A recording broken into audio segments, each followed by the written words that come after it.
Hello, everybody. My name is Polly. This is the Latino Slant channel, and my co-host for this wonderful show that we're doing, this special end of the year show here. My name is Polly. This is the Latino Struggles Reviews.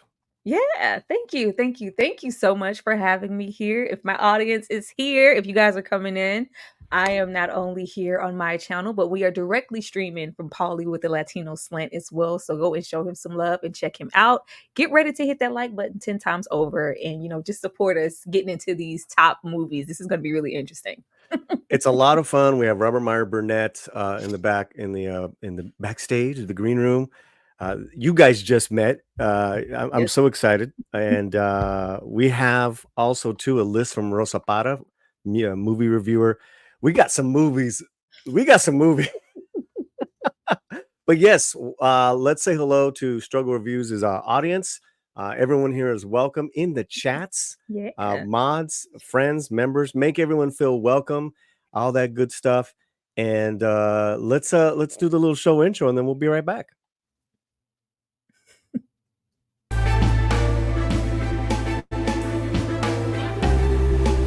Welcome, mi gente, to the final episode of the week for 2023, and we have such a great show. It's the best of 2023 Best Movies Countdown. Top 10, not just from me, but from Robert Meyer Burnett, Rosa Para, and Struggle Reviews. OMG, let's get this party started. Pues vámonos!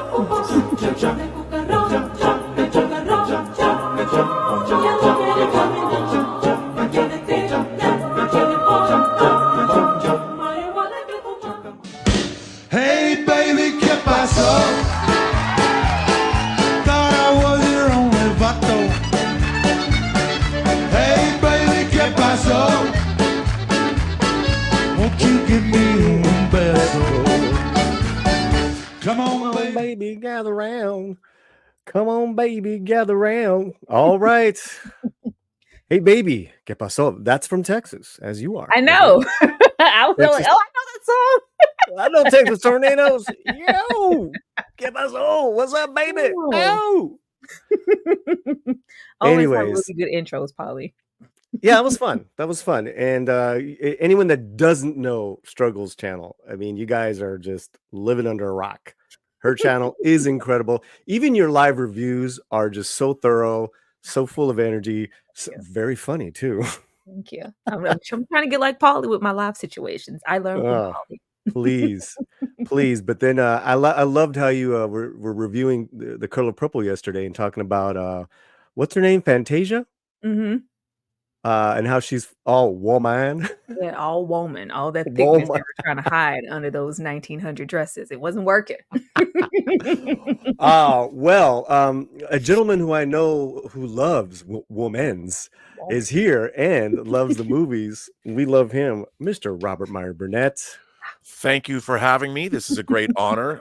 Struggle, this is the first time we've streamed together. Yeah. Can I call you Struggle? Of course. Polly does.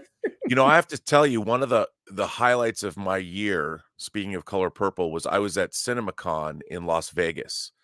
And the first presentation for any movie was Oprah Winfrey coming out on stage. And this is in front of an audience of jaded theater owners. It's a industry. I have to say, I'd never been in Oprah Winfrey's live audience. I'd never even seen her other than on a TV screen and on the movie screen in the original Color Purple. That woman has power.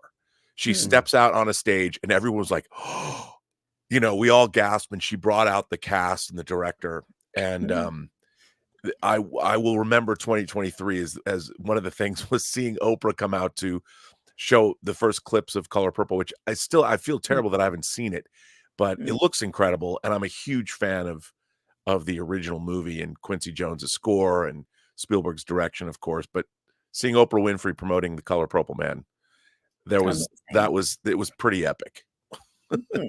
I'm jealous. It was pretty neat. So I haven't heard. I would assume you love the movie. I don't know. Yeah, no. It's a little in the middle. It's in the middle. Yeah. I heard that it kind of downplays the seriousness of. I've read Alice Walker's novel, Yeah. and it's not all happy sunshine rays. Well, So it is Well, PG-13, Robert, so they could only, do so much. I'll say that. all right. let's say hello to Struggles chat. I know on Struggles on her channel we have it's J Dub. You didn't miss anything. Thank you. It's Jada. Nita, hey, what's going on? Hello. K How you Bly, doing? hello Thank K you. Bly. Thank you for being here, Kelly. Yeah, King Nikki TV. Somebody pass me a margarita. It's another tequila sunrise. Shout! I love to sing, man. Nita, hey everybody, let's celebrate the holiday season with Struggle and Latino Slant and R&B. Yeah. Thank you. Thank you. Thank you. Yeah, Anakin, what's going on? Not Vader. I love all these people. I'm not Vader. Hi, Bree. Hi, Bree. Okay, so let's bring in because I'm truly a little stumped on how to like go about this, guys, because my lovely people, Robert Meyer Burnett and Struggle, they effed up the homework and they got their lists in, but they just gave them to me and they're like, oh, I don't have the top 10. It's kind of free flowing. Let's bring in our producer, Fletcher Williams. How are we going to navigate? We will make it happen. Duct tape and taco grease. Taco grasa con grasa. That's some lard, actual lard, not the Crisco. We're gonna bring out the cans of lard, and that's how we're gonna do it. I had lard recently. With these, we had an event catered here, and I had this incredible chef, Lydia.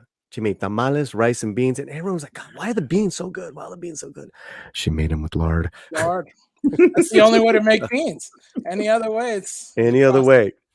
We it. got some wonderful people hanging out in both chats. Justin, right? Brandon. It's Brandon. Brandon. Yes. All right, guys.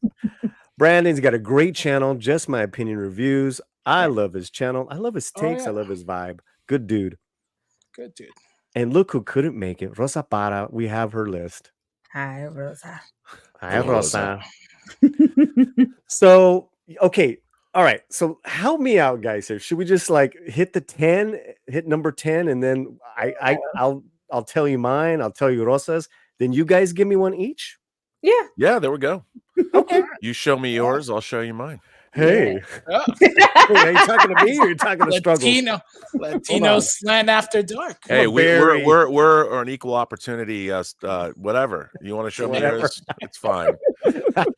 We're all inclusive here. All right. Okay. Let me get the black, things in the background and cover up certain things just in case. Wait, you lost me here.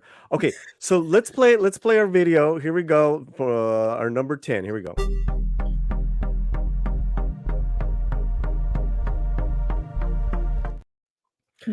Okay, from Rosa Para's list, at number 10 is Wonka. Anyone see Wonka? Yes. Okay. Yes. Okay. All right. I saw it. I loved it. I don't know about top 10. Maybe squeaking into my top 20, but definitely entertaining. Great emotional payoff at the end for me. So not a top 10 and not a top anything for me. I just Oh. it was okay. Like it was just simply an okay movie in my book. I wasn't impressed at all. you duking it out already, man. Look at you. Rosa not even here. I got to defend her honor. Kidding. Roberto. About Wonka? Yeah. So when I was a kid, I read Charlie and the Chocolate Factory and Charlie and the Great Glass Elevator over and over again. Yes. And I would love to see somebody really adapt those books the way that they're written. And I went into Wonka. I thought Wonka was fine. It was a little, I guess the word twee comes to mind. I really love the Paddington movies are really, really great. And so I wanted more.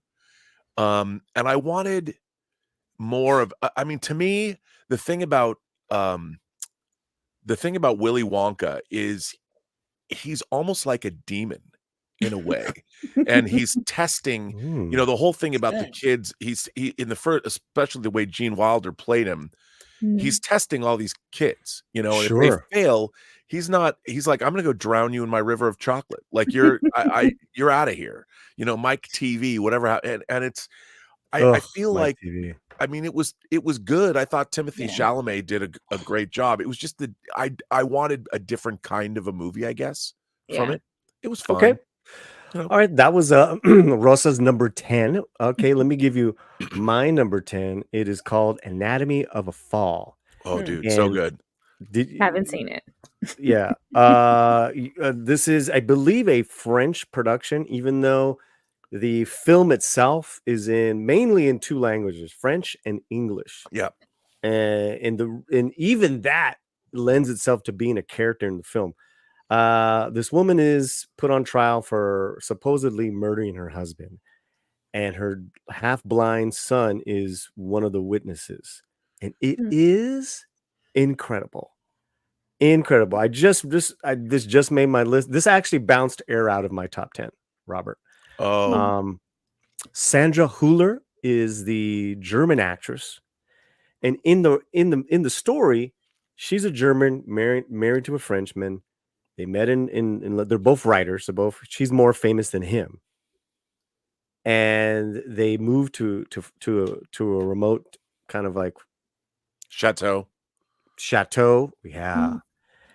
And it plays as if it's half a documentary, like you're watching this on ID channel, and then it's full drama. Rob, do you want to?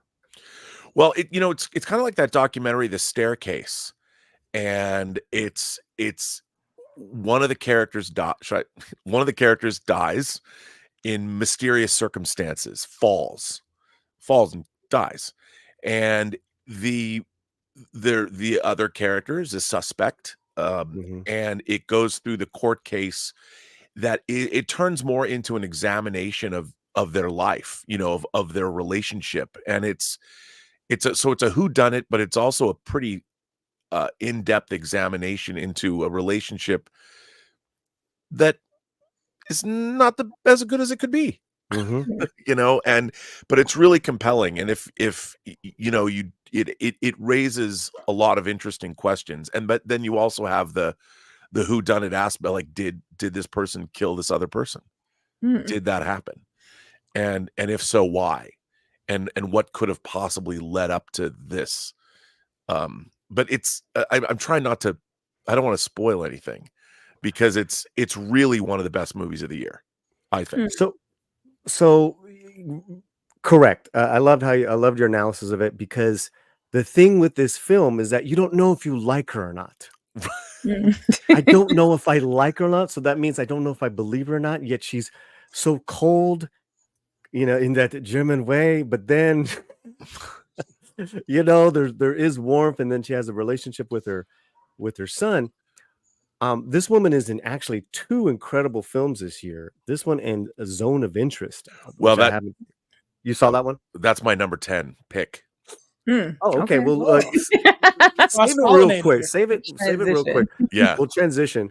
But with Sandra Hüller, and in this film, guys, and if you're just hearing this, write this down. Go see this movie. You can buy it on streaming right now. There's so many incredible scenes in the courtroom drama. They get to this scene where her late husband used to record their arguments, and so the courtroom is listening to the argument, and then we jump into the scene, and it's a long scene. It is not a short scene, and it just got me, dude. And then, of course, the son was amazing as well. But Anatomy of a Fall is my number 10. Now let's go to R&B's number 10, and that is my number 10 is in fact Zone of Interest. Okay. And this is it's an adaptation of a book by, I want to say, Martin Amis, an English writer, and it was directed by Jonathan Glazer, who's only made 4 movies over the last 23 years. He made Sexy Beast He made the movie Birth with Nicole Kidman. He made another adaptation, a crazy. It's crazy. It's not crazy, but it's it's one of my favorite science fiction movies of the last 20 years, called Under the Skin, that stars Really good. Scarlett Johansson as an alien.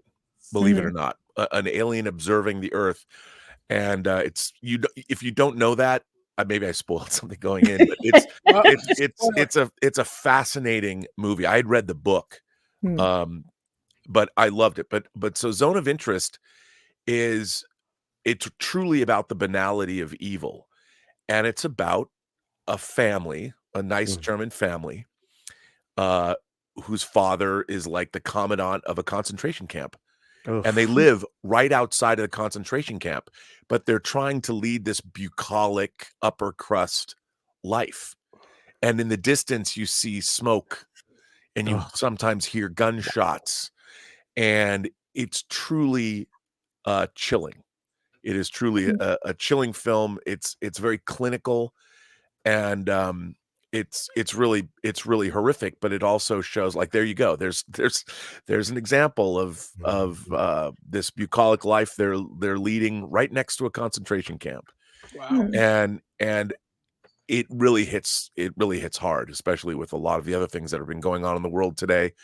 But again, it presents, I think it presents a well-trodden tale, the tale of the Holocaust and what happened, in a really interesting, chilling way that truly gets under the skin, which is, considering that was his last movie, maybe that's what he was going for. But it's really well made, and I found this to be, I mean, this is not your feel-good movie, but it's truly, I think, an important film, and one that definitely lingers with you.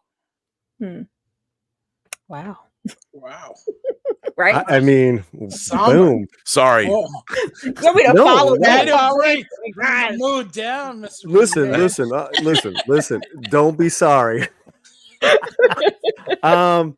Let us say hello to everyone watching on Struggles channel on Twitter, as well as here on Latino Slant. Hello, everyone. Do me a favor and make sure you are subscribed to all of our channels: Robert Meyer Burnett, Struggle Reviews, and here the Latino Slant. Okay, Struggle. I mean, What's your number 10? Robert set the standard over there. No. Like, break the chain of these really intense movies. My number 10 is Rylane. It is a British romantic comedy. Has these two wonderful black leads, young unknowns. They are trying to pretty much run around the UK, coasting each other through their most recent breakups, and it is just really, really good. Like, it was nothing that I was looking for. I just happened to be on Hulu one day, and I saw black people, and I clicked, honestly. And I was like, oh my gosh, this is a really, really great gem of a movie. Nobody's talking about it. Nobody seemed to have seen it, but it was one of the best romantic comedies that I have seen in a very, very long time. That sounds great. Yes. Yes, this was great. Like, this was so incredible. And I'm hoping that it gets, a little bit more notoriety, because Polly was like, what? I haven't met anyone besides D in the chat. I see you, D. What's To up, just D? be like, hey, this was, a really great movie. But if you are into romantic comedies, and it's really hard to pull a laugh for me these days with movies like a romantic comedy, but it's just traditional in the sense of those comedies that we love, maybe from the 80s. Like, it's written really, really well, and you really grow with these characters, and you care about their journey. It's almost like it gives you like a chase vibe. They're just constantly going from place to place, and you meet all of these incredible people, and they just have all this background, and it's not boring at all, and you just fall in love with these characters as they fall in love with each other. So if you like that, you should definitely check it out. Is there a comedy kind of like I could compare it to a little bit, like this vibe, or because like a British comedy, then this couple being both black, it's like that's to me very rare, which is fantastic. Yes, it is. That's what I thought. That's why I watched it. Right. That's why I watched it.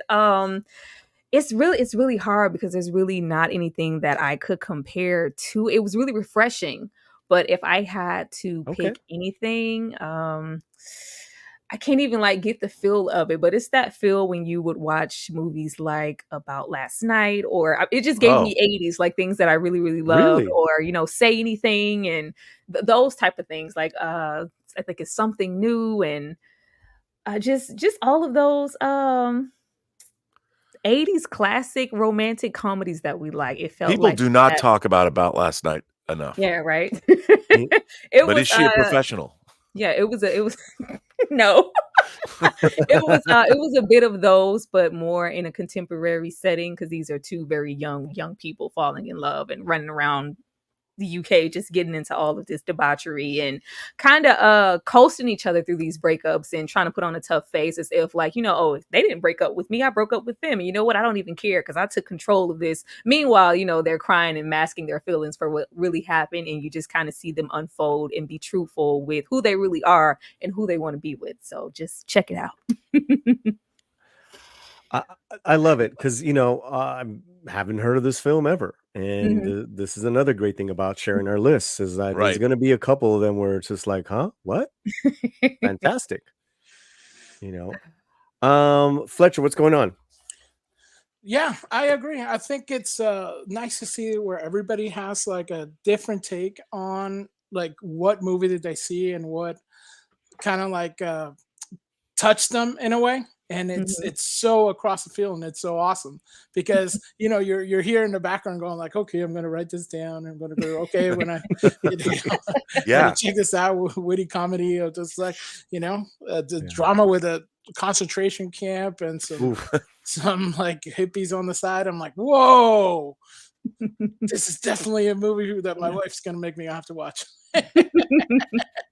It's art And our house. our panelist who couldn't make it but did her homework. Thank you, Whoa. Bertha, for your This is the homework. last time I'll make you guys feel. I know you guys are really cool. Rosa Parra, who is a film reviewer, we love her to death. Rylan is excellent. There you go. Thank you, Bertha. Yeah. Oh, we got I a really super want to see chat, this. Polly. What's that? Got a super chat. So we're gonna have We do have a super chat. Here we Yeah. go. This is from your channel, so why don't you read it? Thank you so much, Dane, for that $2 super chat. Tyra, you gonna have to split this super chat 4 ways. I will do what I can. This is YouTube. I will try. Thank you so much for that, Dane C. Oh, and you know what, Dane C? This you're not used to our little videos here, so we're gonna hit. Yeah, let's just do it. Here we He's the go. best.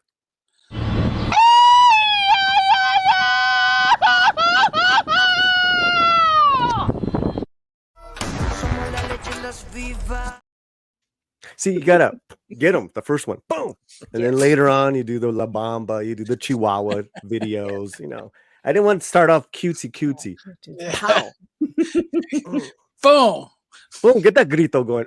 That's Okay, what do we have? So thank you, Dane C, so much. Yes. That's way cool. We do love super chats. We do love it all, and we also have a PayPal link.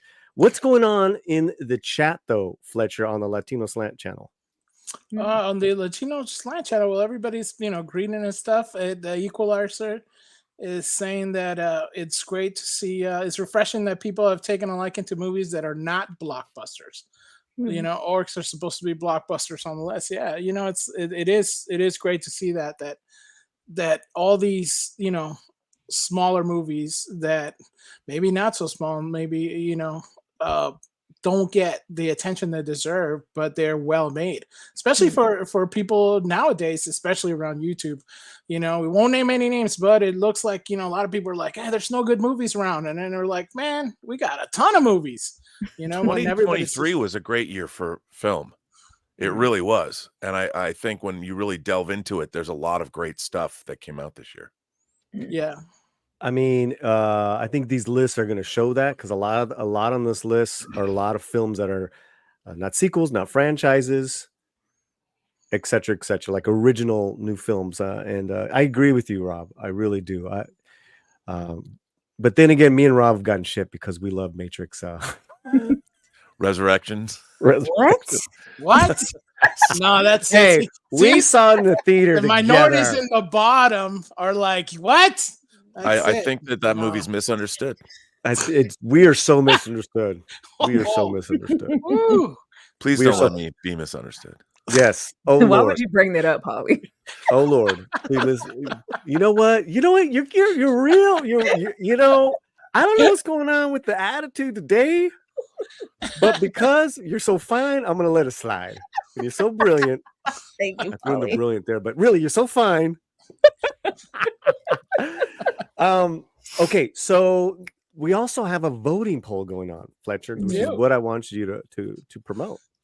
Yeah, so basically, we have voting up. I don't know if Struggle Side can see this, but what was 2023? And we have 1, a good movie year; 2, just all right; 3, the worst movie year; and 4, 2 tacos short of a meal. And right now, 2 tacos short of a meal is winning with 37%. So yeah, no, you have to go to my to Latino Slant window and to vote if you want to vote. You don't have to, but that's what's going on. And I love seeing the interface here in our StreamYard because we're getting both channels, Yeah, yeah, yeah. which is That's really cool. wild. That's so Fi- cool. Yeah. Finally, StreamYards does something good. Right? Okay, Right? so let's move on. Fletcher, what do we got? Number 9? We got number 9. Yeah. Here we go.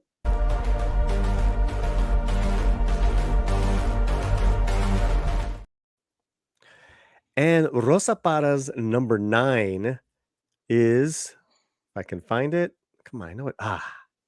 Godzilla -1. Oh, see that? Oh. -1. Down Tokyo. Any comments, guys? That's way higher on my list. I haven't love this seen it. I love this movie. You know, ever since I was when I was a little kid, when I was like 5 years old, this was the Godzilla movie that I had in my mind Mhm. when I first watched Godzilla. This is what I wanted to see. I just didn't know it yet.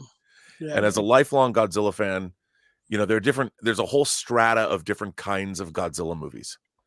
And this film was quite serious. You know, dealing with post-war Japan, dealing with survivors' guilt. There was a lot in this movie. And you know, even when I was a kid, I'm like, enough. I want to see Godzilla fight other monsters. That's what you want to see. Or like in Godzilla versus the Astro Monster, aliens borrow Godzilla and Rodan and then launch an attack on the Earth with King Ghidorah. This was not like that. You know, this dealt with it was a really, even if Godzilla wasn't in this movie, it would have been a very compelling film. And I think that's a great indication. And this is the second Toho, the company that created Godzilla. They had another movie come out, I don't want to say 5 years ago, Shin Godzilla, Yeah. where it was a modern day film where Godzilla was treated as more of a natural disaster. And it looked at the Godzilla from the FEMA's point of view. You know, like what would FEMA do if instead of hurricanes or tornadoes or storms or something, what would happen if Godzilla washed up on our shores and started wreaking havoc? So that was a really interesting way to look at Godzilla. And then they reinvented, I think, the film. You get great monster action too. I mean, don't get me wrong, Godzilla smashing stuff. It's probably the visual effects, the way it was directed. It's an incredible fantasy film, but it had a lot more meaning than just. I'll check it out. It rated way higher for me, but Rosa Parra said Godzilla -1 is easily the surprise of 2023, an epic monster film that gives plenty of attention to the human story. Perfect. Thank you. I'll check it out. There's so many Godzilla films. Normally, when they drop, I'm like, oh, it's another one in the pond. I never like check for them. It's rare. So if you guys are praising it and saying it's even higher on your list, I'll check it out. It's definitely worth seeing. There's a lot to it. It'll surprise you. Okay. Definitely worth seeing. Absolutely. Okay, so we're up to my number 9. Is that right, Fletcher? Yeah. So go ahead. Okay. This was part of the first part of the year was in my top 5, and that is Sound of Freedom. And so it's not that it's gone down to number 9. It's just placing everything. I can tell you that this film left me and Chris Gore and a couple of our other dude friends when we were watching this. in tears at the end of the film. Mhm. So it was a huge emotional impact for me. The directors from Mexico, Alejandro Monteverde, who himself lost his father and his brother to the cartels. So he's got he's got a real invested interest in these kind of message movies, especially when it comes to children.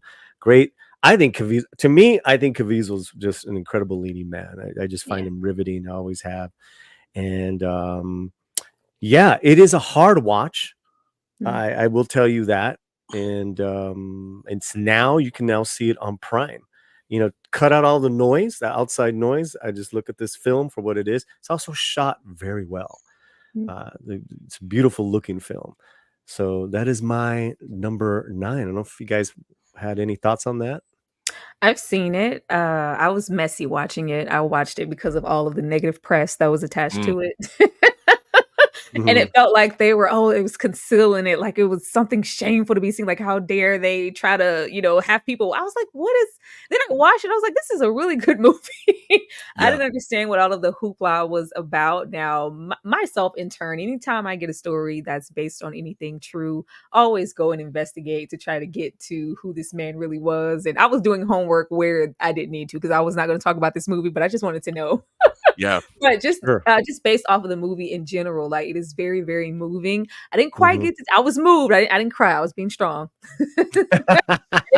But it does get you to that point of maybe it being a true tearjerker because you get to see how far somebody will go for these children, and it was really nice. And I also like the way that I sometimes stay away from these type of movies when it comes to this particular brutality when it's concerning children, because I get concerned with what kind of predicaments they're going to put the actual children in and how it's going to be predicted on screen. But I felt like it was done really tastefully, and it was just enough for us to get the gist and like, oh Lord, like I was really caring for these children, but they didn't also have to exploit them to get that emotion out of the audience. But yeah, as soon as he, I don't want to spoil it, got the babies back to where they needed to be, it is an emotional situation. Just hearing you talk, I'm gonna watch all your movie reviews. I'm going to YouTube right now, and I'm subscribing to you right away. Bro, don't get too distracted. You can literally watch her old school reviews. Oh, I won't. I just subscribed. Thank Yeah. you. I mean, like yeah. Did we need you this know what? reimagining of The Color Purple? Uh-oh. Uh-oh. Oh, Oh, that's funny. That's I'm funny. in though. Okay. I'm in. Okay, so what do we got? That was number 9. that was So, 9. Now we're yeah. moving up to 8. Wait, we got Mr. Burnett's. Oh, if you want to say anything about Sound of Freedom. I no, it's not on my list. But I mean, but I thought it was a good movie. Mm-hmm. But we Okay, haven't. now now everyone's gonna do their. I'm confused. we have to do Fletcher. our. You've only given no, number you're I 9. probably just want to skip us. Yeah. Well, kinda. No, that's fair. All right, so who's first? Struggles? Struggle. No, Robert goes next. Oh, do I go next? Yes. My number 9. Okay, there's a weird subgenre of movies that came out this year, all about how did a product hit the market. We had Tetris, which and they were all pretty good movies. We had Blackberry. We had the movie about flaming hot Cheetos. Cheetos. Yeah. And I've liked all of these movies, but then my favorite was Air. I know it was on your top 10, Paulie. You said I loved this movie. This was Ben Affleck coming back to direct his 5th movie. Matt Damon and Ben Affleck were in this film. It had a great cast. Chris Tucker's in this. Marlon Wayans is in this. Jason Bateman is in this. But I have to say, again, I will watch any movie that this woman is in. Viola Davis, with her actual real husband, played Really? played Michael Jordan's parents. And what I heard this story. So they went to Michael Jordan himself does not appear in the movie. You hear his voice. Great move, by the way. On the phone. Great move. But they went to him, and it was him.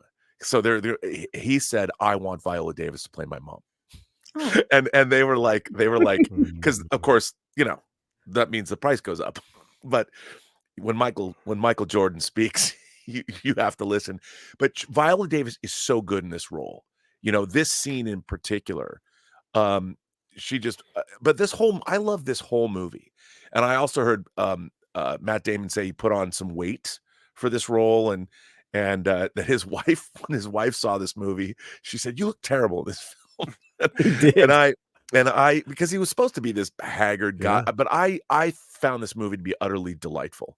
And it's an underdog story, and I didn't, it's about the creation of the Air Jordan shoe, Mm. and how, not just about how the shoe itself got made, but basically how Michael Jordan's mother revolutionized how athletes are going to get paid from then on. And it was a period piece. Obviously, it was set in 1984. And this movie, it's light and breezy, like its name, Air, but it is also it's a feel-good movie. And I mean, you can be cynical about how shoes are made or something like that, but really the people, they conjured this out of thin air, and it really changed the way things are done, and I love this movie, loved it, wildly entertaining. I mean, his speech alone was pretty uplifting. Yeah, it was my top 10. It was number 10, and then I saw Anatomy of a Fall. I was like, sorry, but it's honorable, definitely honorable mention. Was one of the better films of the first part of the year, and yeah. I love these lists. Like, I love these lists because you guys are so engulfed in the contemporary world of movies, whereas I only do my paid content and they request mostly old movies. So when I do watch movies, I try to get as far away from everything as possible and watch easy breezy films. So I have not seen I have Oh, not you haven't seen Air? That's all right. I have not seen Air. And I'm like, It's on once Prime. again with my Yeah. Rye Lane, when I give my number 9, you're like, what? It is on Prime, and it would be interesting to see if Viola gets in a Best Supporting nomination, because you talk about doing so much with so little. Yeah. Pretty powerful. Yeah. Okay, where are we, Fletcher? We're at number 9. So we got now we just need the Struggles number 9. Oh, Struggles number 9. What is your really cute? I'll keep it what- really cute. My what's your number number 9 9? is Polite Society. Wow. Okay. Oh, It is a Tell British us about this film.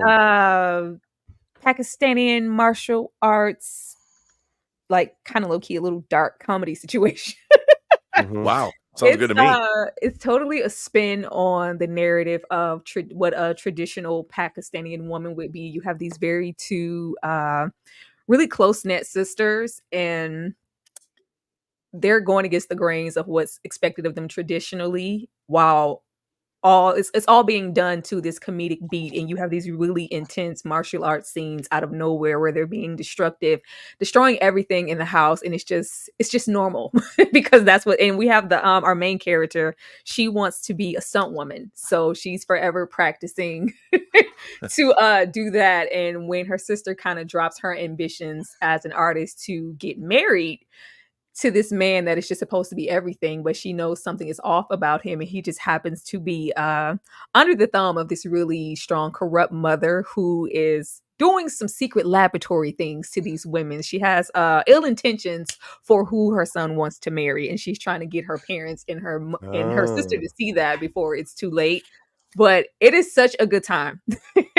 I had so much fun with this movie, and if it was any other genre and anybody else was here, it would be getting praised for the martial arts work and just how well written I felt like it was. This was really, really good. All the It sounds characters great. it was, and just getting into like world building and richness. It kind of reminded me a little bit of RRR. It was with the costuming, and it looked really, really beautiful. A lot of things make your eyes dance, and it's very rare that we get a legit woman villain, especially an older Pakistani woman. I thought that was really, really great. So if you're interested in any of that, please check this movie out. I loved it.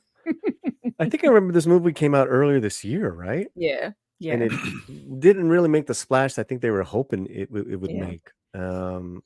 I didn't see it. It looked interesting enough, but I'll put this on my list to see. Yeah. It's fun. It's fun. It's really, really fun. It's actually on my list to see with my wife. You're Oh. gonna love it. And Rosa Awesome. Parra chimes in. Polite Society was such a blast. Glad it's getting some love. Yeah, Rosa, you're supposed to be here. You're supposed to get this cake. Yeah. Well, It's she super How's cute, she on the Rosa. chat and she's not here? she's got double duty jobs today, and she couldn't. Mhm. She was trying to push for a Saturday, but it's Yeah, all if you good. She's like here with us stunt in work spirit. and Yeah, stunt choreography and those type of things, you get like these really great women doing it. Look it up. there you go. There you go. We have a couple of chats here. Olaf Vanes, who's been a member for 16 months. Yeah. Hola, Olaf. Hola, Slantinos. I just want to wish you all a great and successful 2024. Thank you for all the friendship and content over the past year. Gracias. Olaf is a fantastic moderator to a lot Yes. of amazing channels. A lot. Yeah. Yeah. So thank you, hermano. Dane Cheers, C, Olaf. this is you. This is all you. I Yeah. knew you would come with the mess, Dane. Thank you so much for the $2 super chat, Dane. Waiting to see who's gonna put Barbie on their list. I don't know, Dane. It's definitely not me, and you know it's not me because I'm sure you've seen our review. It's not me, but maybe What? somebody would have put it there. Maybe. But struggles, Anybody you haven't think? changed your mind. No, I have not. It is. I don't know if we're gonna do like an honorable situation, but it is over there. But top anything, no, Yeah. I was half and half with this movie with my expectations, but not for me, Dane. Dane, you're just gonna have to watch this Yeah. entire stream. That's what you're gonna have Yes. to do. And Dane and Olaf, thank you for the super chats and the chats and the support and love and all these channels. This is a little Chihuahua just for you.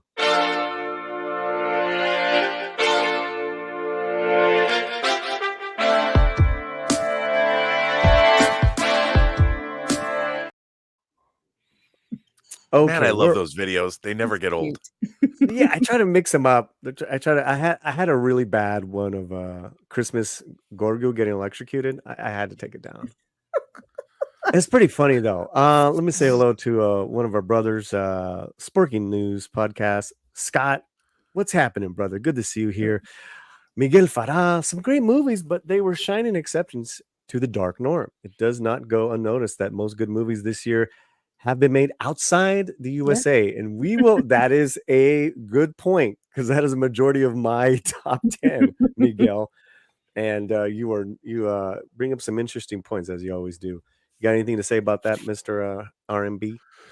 Well, I mean, that's the thing. I think that what Americans forget is there's a vibrant film industry all over the world, and it's always best. I think Chris Gore talks about this being your media diet.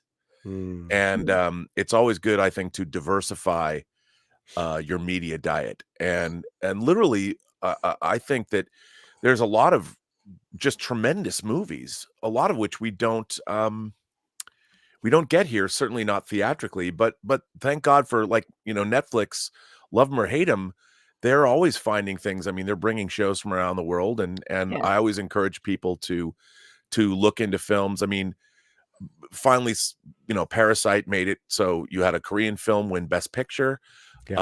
One of my favorite movies, it's on my list, we've talked about before, spoiler alert, is Past Lives. And that was a film made by a female Korean director, about living here now, but dealing with her actual experience. And that movie I thought was just beautiful and sublime, and shot on film, by the way. Past Lives, and a gorgeous film. I bought the Blu-ray. I've watched it like 6 times just to bit bad, and it's a quiet little movie. It's not going to blow anyone's dress up, but it's a beautiful, beautiful, sublime work, I think. And that was something that kind of knocked me out. This is all you. Hey, Mara, thank you so much for that $2 super chat. Barbie is a meh movie, and thanks for your honesty. I'm always going to be honest, no matter what. Thank you so much, Mara.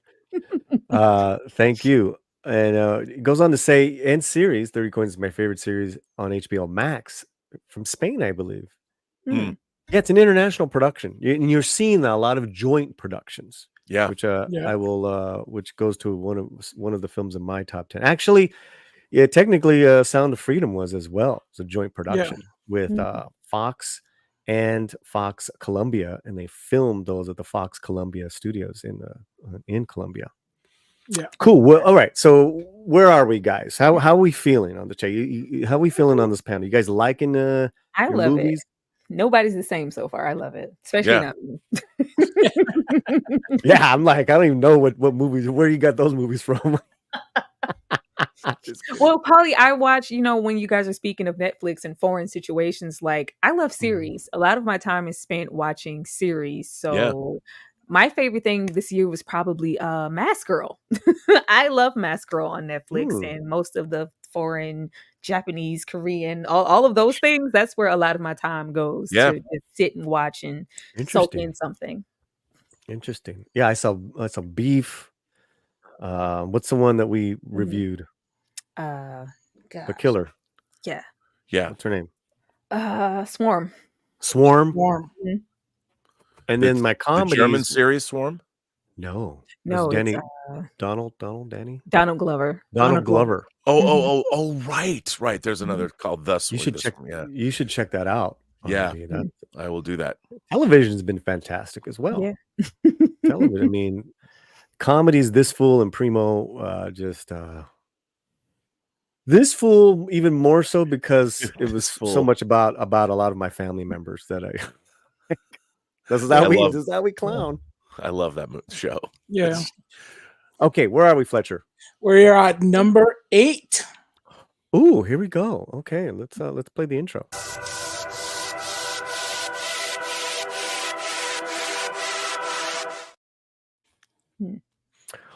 All right, Rosa Parra's number 8. Is the wrestling biopic film from a wrestler. What? I thought I typed it. Yes, Cassandro.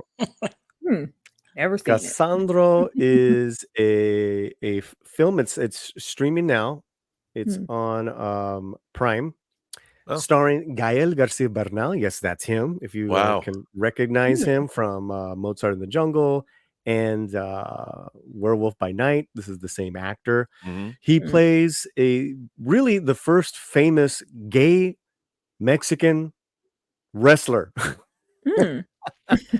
Luchador. A luchador. And it is an incredible story and a worthy performance. I prefer the actual doc compared to the film, but it is it was really well done. It was really well done, and I will leave it there. I don't know if anyone on the panel has seen it. No, I've heard of it. I haven't seen it. Lily, 300 Mirrors. I enjoyed it, and I love Gael. Yeah, I would say this. Gael definitely swings for the fences in this. He goes, and he's always done that in his career. Lavar, working, in Mexican cinema, and then, like I said, you've seen him in some English stuff, but this is like a crowning moment for his career, and it deals with a man who has a troubled family. Comes from abject poverty in El Paso, Juarez, on the border, and has big dreams. And he's got a lot of other problems as well. So it's definitely a really good watch. Really good watch. Cassandro, and that is Rosa's number 8. Let me just say thank you to all the people, combined over 55 people watching our streams. That is beautiful. This is a lot of fun. Hola and hello to all the struggles people watching. Much love. And yeah. Any notes on Cassandro, guys? It sounds interesting. I would love to see it. This is not. I've never even heard of this movie. Yeah, it came out a few months ago, and definitely in kind of like the Latin film circles, got a lot of notoriety. Got a lot of notoriety. I mean, because of Gael's huge. Gael's him and Diego Luna are probably one, over the last 20 years, the biggest Mexican film stars. Fletcher, you wanted to add anything? Yeah, and it was a very artistic film, and also I think a lot of the hype that surrounded was also because one of the actors in it is Bad Bunny, and he's right now like the Right.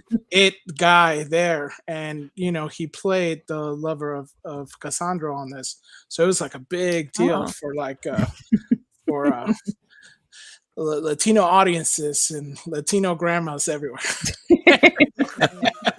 Yeah, and that's the thing, because Rosa's not here. I did a review with Lily. We talked about it.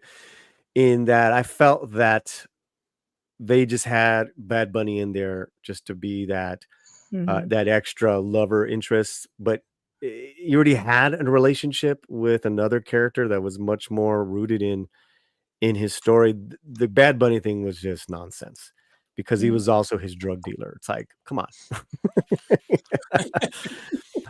His real life, the real life Cassandro has dealt with sobriety for decades.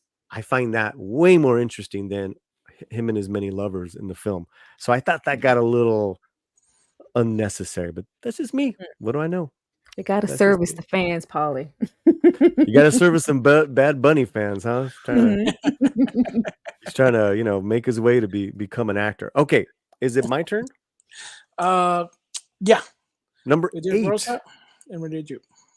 Rosa. Okay, number 8 for me. Did I write this down? Give me a second, guys. All right, didn't write it down, but I got the image ready. From Argentina. This is a dual production with Aw. Shudder Mhm. and Argentina. It's called When Evil Lurks. Oh. I just saw the little girl. I'm like, it's a horror. Oh yeah, yeah, yeah, yeah. And let me just tell you guys. Anyone on the panel see it? No, I No, wanted but I've to. I've seen the trailer for it, and I want to see this.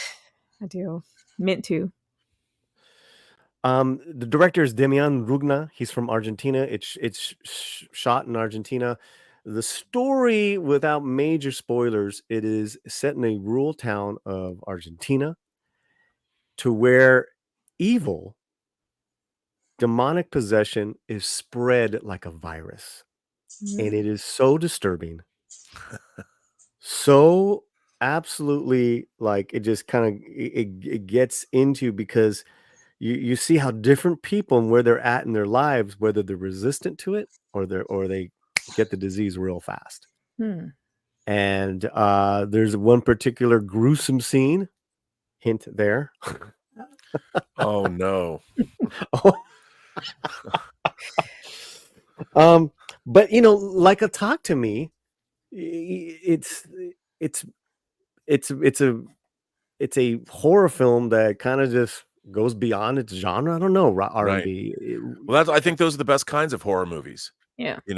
Slasher movies tend to not go very far outside of their genre, but when you see, look, there's something also about possession, demonic Mhm. possession, and The Exorcist is one of not only my favorite horror film of all time, There you go. but The Exorcist is not just about possession. You have a priest that's lost his faith in God and is Mhm. riddled with guilt over his mother dying when he wasn't there, and in confronting what may or may not be demonic possession, he finds his faith in God again and is able to save the soul of an innocent. So there's a great horror movie. I'll watch anything. You say the word possessed, I'll watch anything. The devil's one of my favorite antagonists, so you show me Yeah. anything about possession, I'll watch it. Well, also too, environment. It's in rural Argentina. So you're just like, what? And these guys, the two main guys, are brothers, and they're kind of country bumpkins. But one of the brothers has major mental issues that he's been dealing with. So that is really interesting.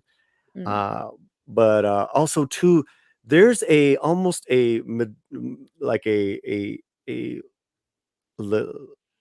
uh, what's the word I'm looking at? There's a government procedure Yeah. on, if there is a demonic uh, uh, happening, you get a hold of the government, and they have a procedure to where they'll come out and take care of it.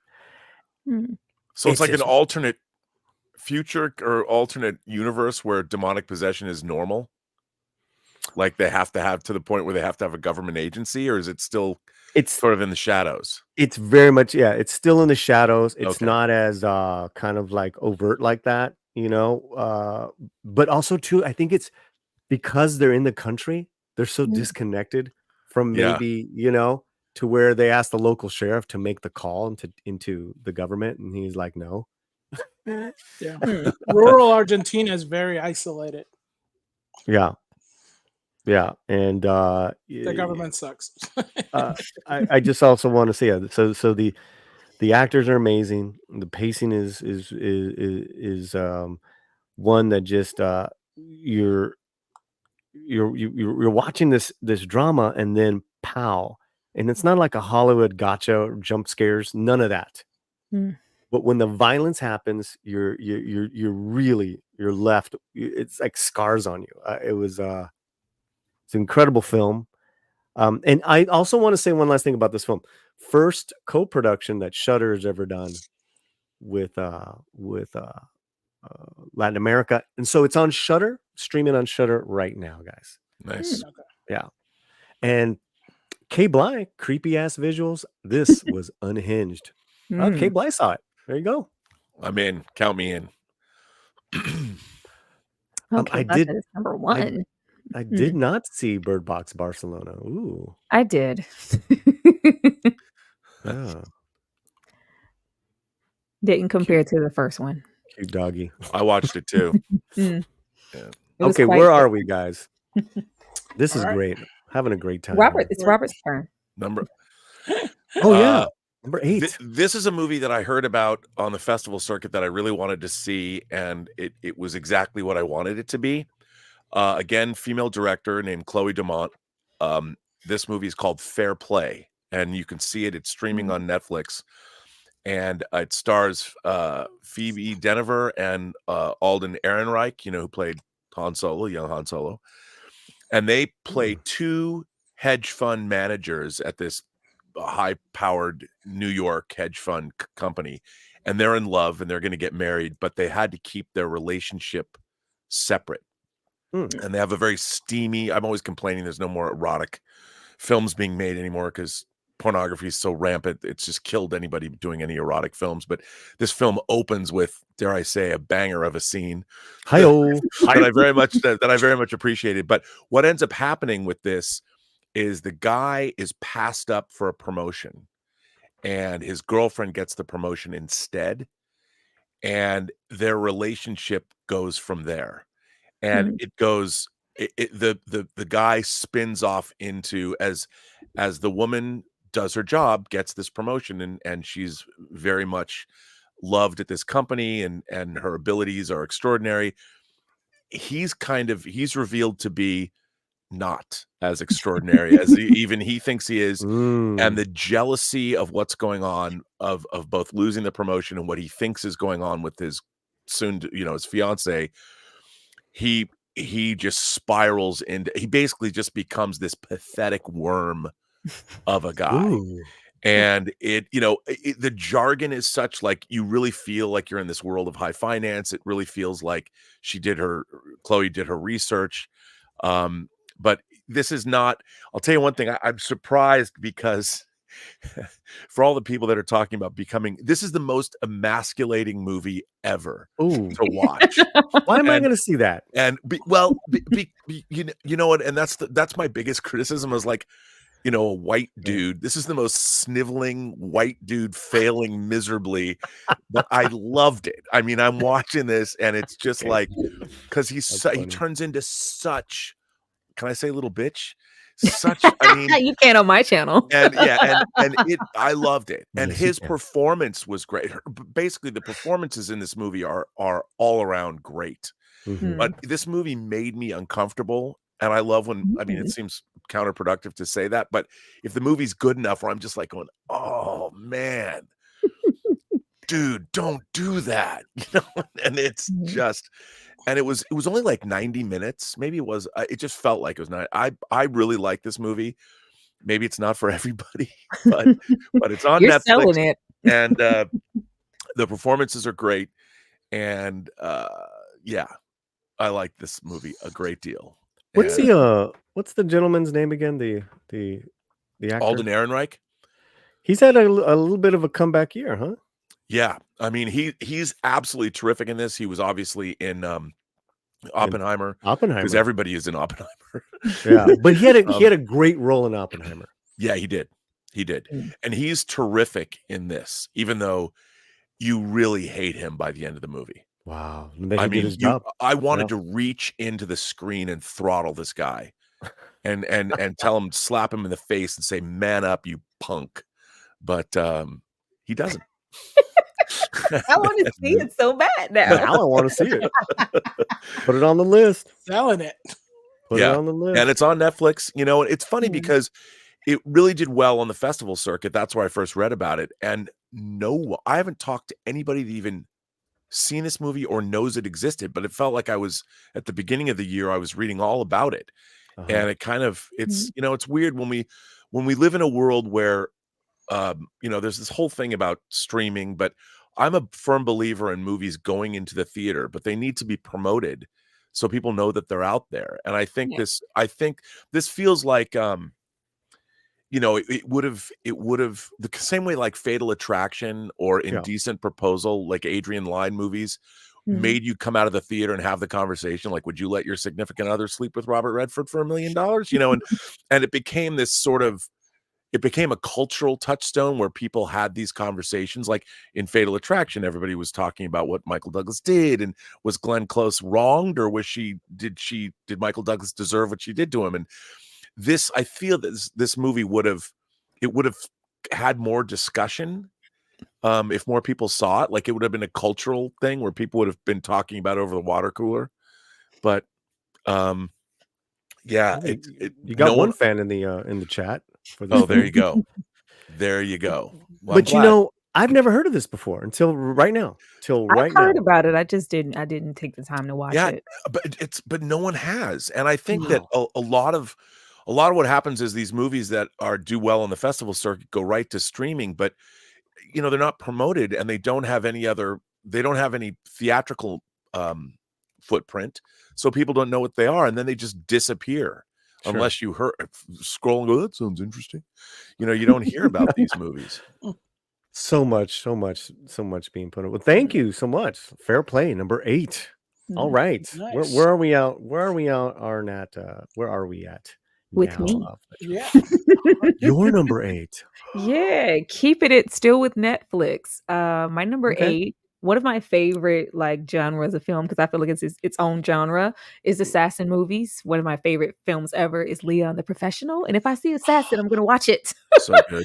So The Killer on Netflix was really interesting to me. I love David Fincher movies, so if you put him there, and I love Michael Fassbender. There were some things that I was like, what? But I appreciated the movie for what it was. It was such a different take on an assassin. I think when you see Michael Fassbender and you see The Killer, it's like, oh, I know exactly what I'm getting here. And it's just like, oh, this is funny. This is funny. This is a completely different take than what I was expecting. That, along with what I normally would take away from assassin movies is, you know, the stunt work and the massive explosions, and just, oh, I wonder how they're going to kill their next victim. Even though that's there, the most interesting thing here for me that I love the most was just this inner monologue in the sound design for this movie. It was really interesting. I thought that was really, really unique. We have him having all this deep inner monologue, and he's just constantly talking and being repetitive, coasting himself through certain situations because he's trying to get this job done. I'm really bad at not spoiling stuff. But just that, I felt like it was really, really an interesting take on an assassin, and I enjoyed my time with it. Was it perfect? No, but I think it's something to be had here. I'm not a person who needs a movie to be perfect in every way to enjoy it, and I take certain things and leave certain things on the ground. I took a lot away from this assassin movie that I have never seen in any other ones, and I enjoyed the movie. And the choreography, the fights, where we got some really, really intense situations. There's a scene where there's a dog and a man, a dog and a man in the house, and it's really choreographed really, really well, and I enjoyed it. So if you are into assassins anything, check this out. This is a lot of fun to watch. Yes. This is a really entertaining movie. I loved the Smiths music. Yeah. Yes. Because that's all he played in his earbuds, right? Yeah. Yes. Yeah. I was like, is this the set in the 80s? I'm like, is he? I kept like I was like, no, this is modern day. This is just what he's choosing to listen to and how he's choosing to listen to it. And just the disposal of the bodies, just like the neatness. I liked it. I really did. Well, what was that thing you had said, R&B? Like, if he had messed up, we wouldn't have a movie. We were Yeah. talking earlier. Yeah. I mean, I kind of was giving the impression I didn't like the movie, but I did like the movie a Right. great deal. Mm. Well, Dane Smith is coming in hot. The Oh, terrible American accent. His narration almost put me to sleep. you know what, Hot Dane? take. I liked it. I liked it. Hot take. I like the narration a lot. I like narration in movies. Okay. This definitely. I watched this with Romy. That's definitely her genre, and made it for me probably like my lower top 20 Mhm. quality. Again, another. This was a great year for some of our favorite directors to come out with films. Mhm. And Fincher came out with movies. Not that I was happy with all of them. Michael Mann. You got who else? Ridley Scott and Martin Mhm. Scorsese. Yeah, I was gonna say, don't forget Martin in that long Yeah. Killer Flower. Right.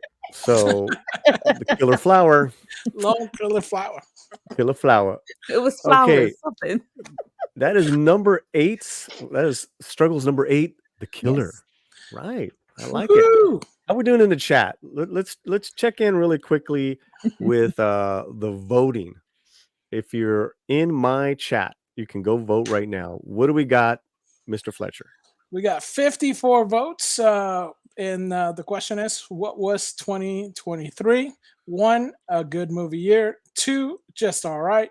3, the worst movie year. And 4, 2 tacos short of a meal, which is now in second place because just all right overtook it by 36% at the Wow. lead. Oh, Wow. that's so interesting. Vote So now. interesting. And again, I want to thank Struggles. Oh, I got confused here. Let me take that off. I want to thank Struggles and all her people. We're doing this combined. This is a lot of Yes. fun. Yes. Thank you so much. And my good buddy R&B, who we broken bread together, watched movies together. And I love you, buddy. Thanks for being here. Yeah, Paulie, and I believe you can do it on multiple platforms. So if you wanted R&B to stream to his audience as well or something next time, it can be, more than everybody. I think everybody can. I don't First time know. doing this. Yeah. Yeah. Yeah, I thought you had been Amazing. all doing this all the time. Nope. No. Mm.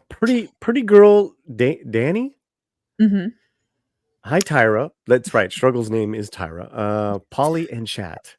What? Late, but I'm here. Not Lost track Struggles? of time. Making dinner. Thank you so much for being here, Danny. You always Mm. come through and support me. Thank you. What are you making?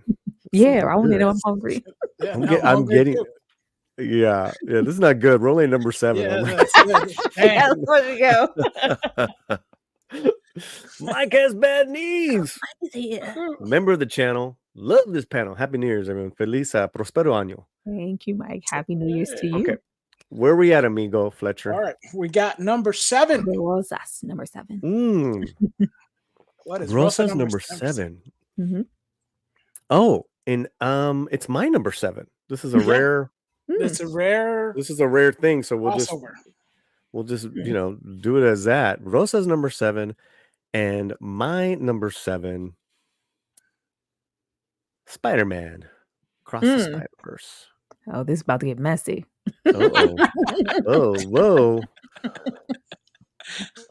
Whoa. Bring it on. It just announced it, and Tyra's already about to throw it. Wow. Mm. Wow. Yeah, if Rosa wants to chime in on her. She just said yay.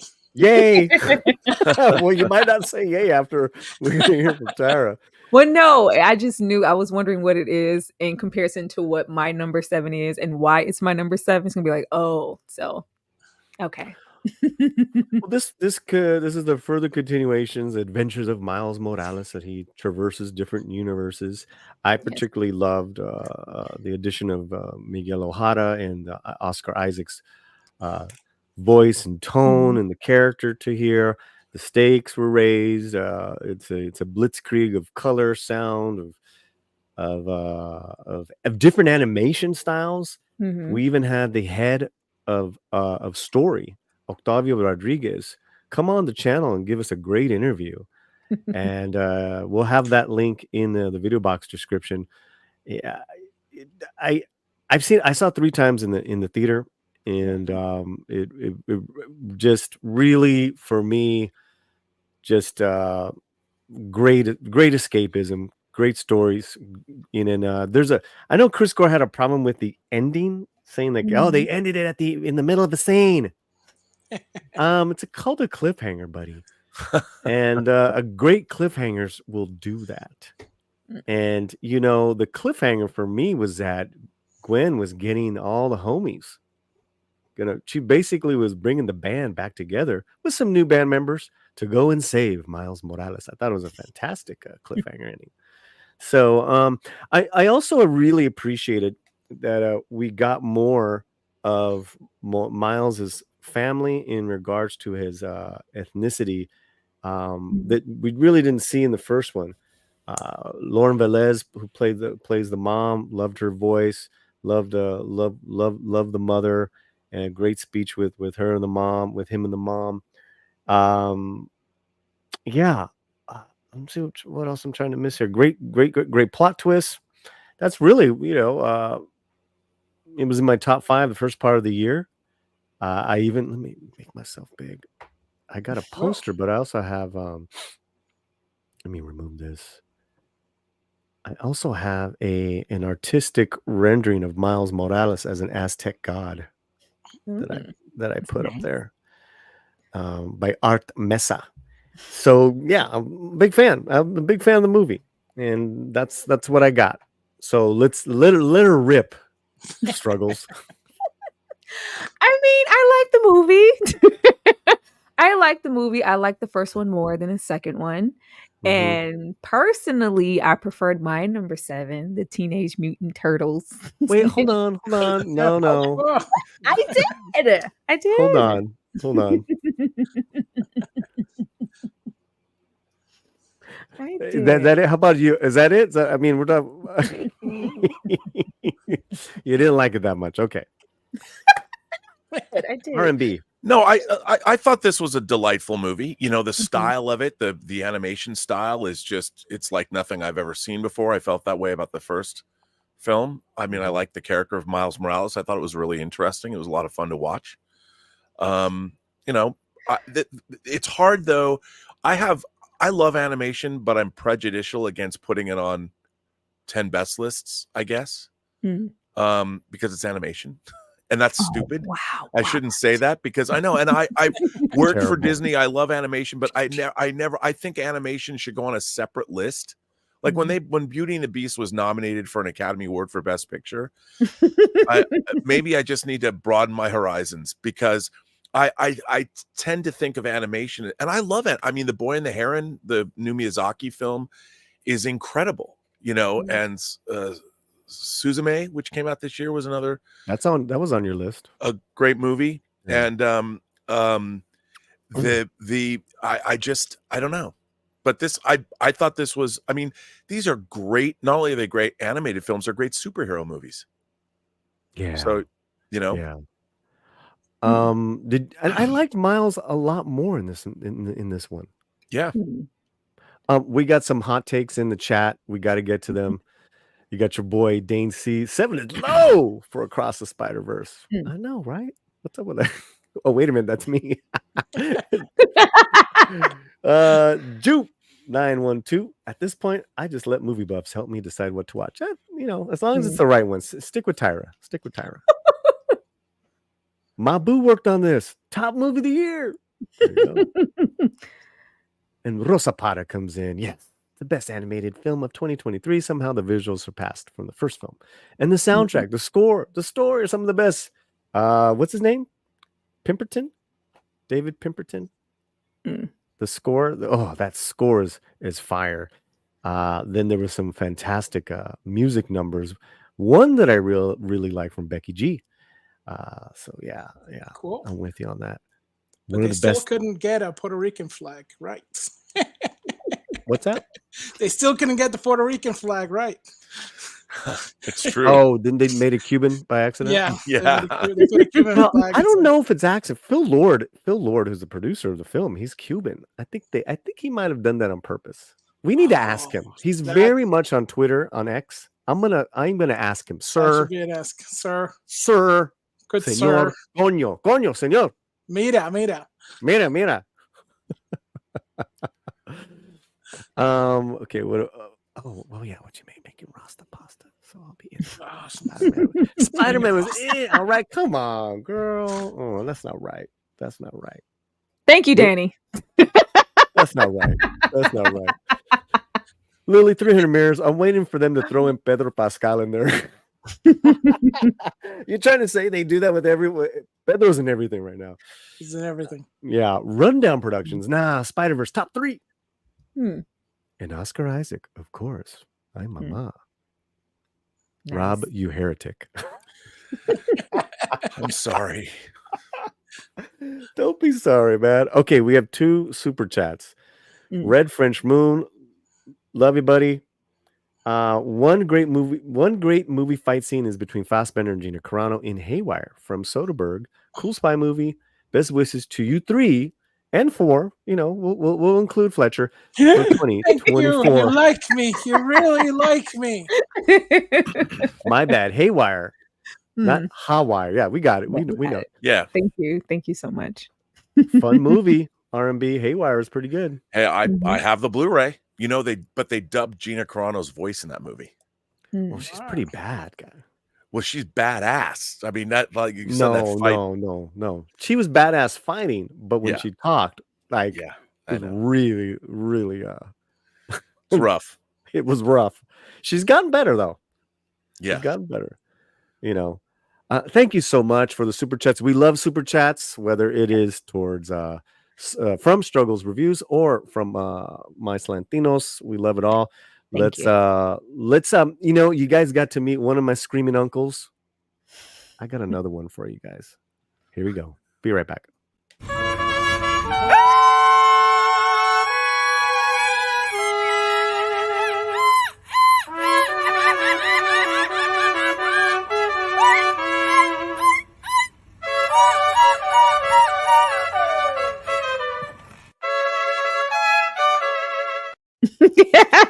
Yeah. You tried to do I love that. that he took a breath, like, see what I did there? See what I just did? See what I did there? I get the feeling he does this every day. He's like, okay. Okay, where are we now? All right, so now we have we need number 7 from Mr. Burnett. Robert. Yes. Okay, what do we got, Rob?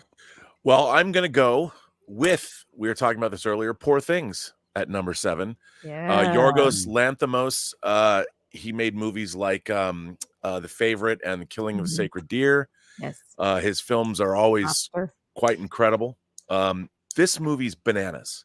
Yeah. It is bananas in the very best way.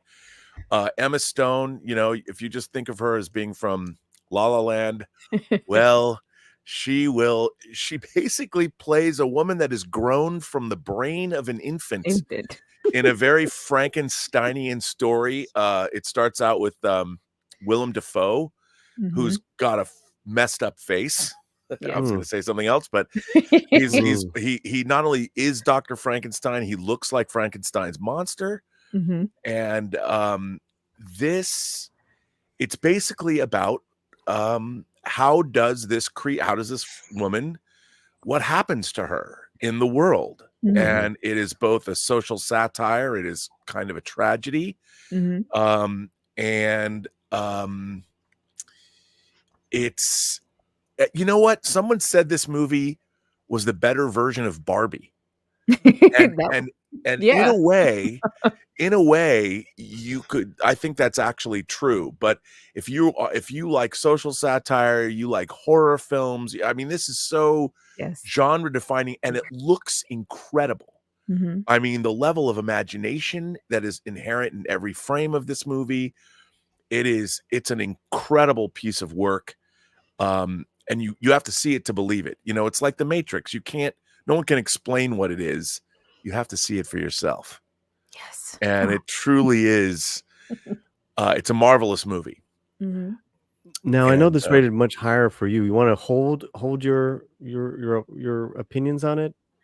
I mean, well, because it's like I'm piggybacking off of R&B, and he's just so You're riffing. wonderful. Go for it.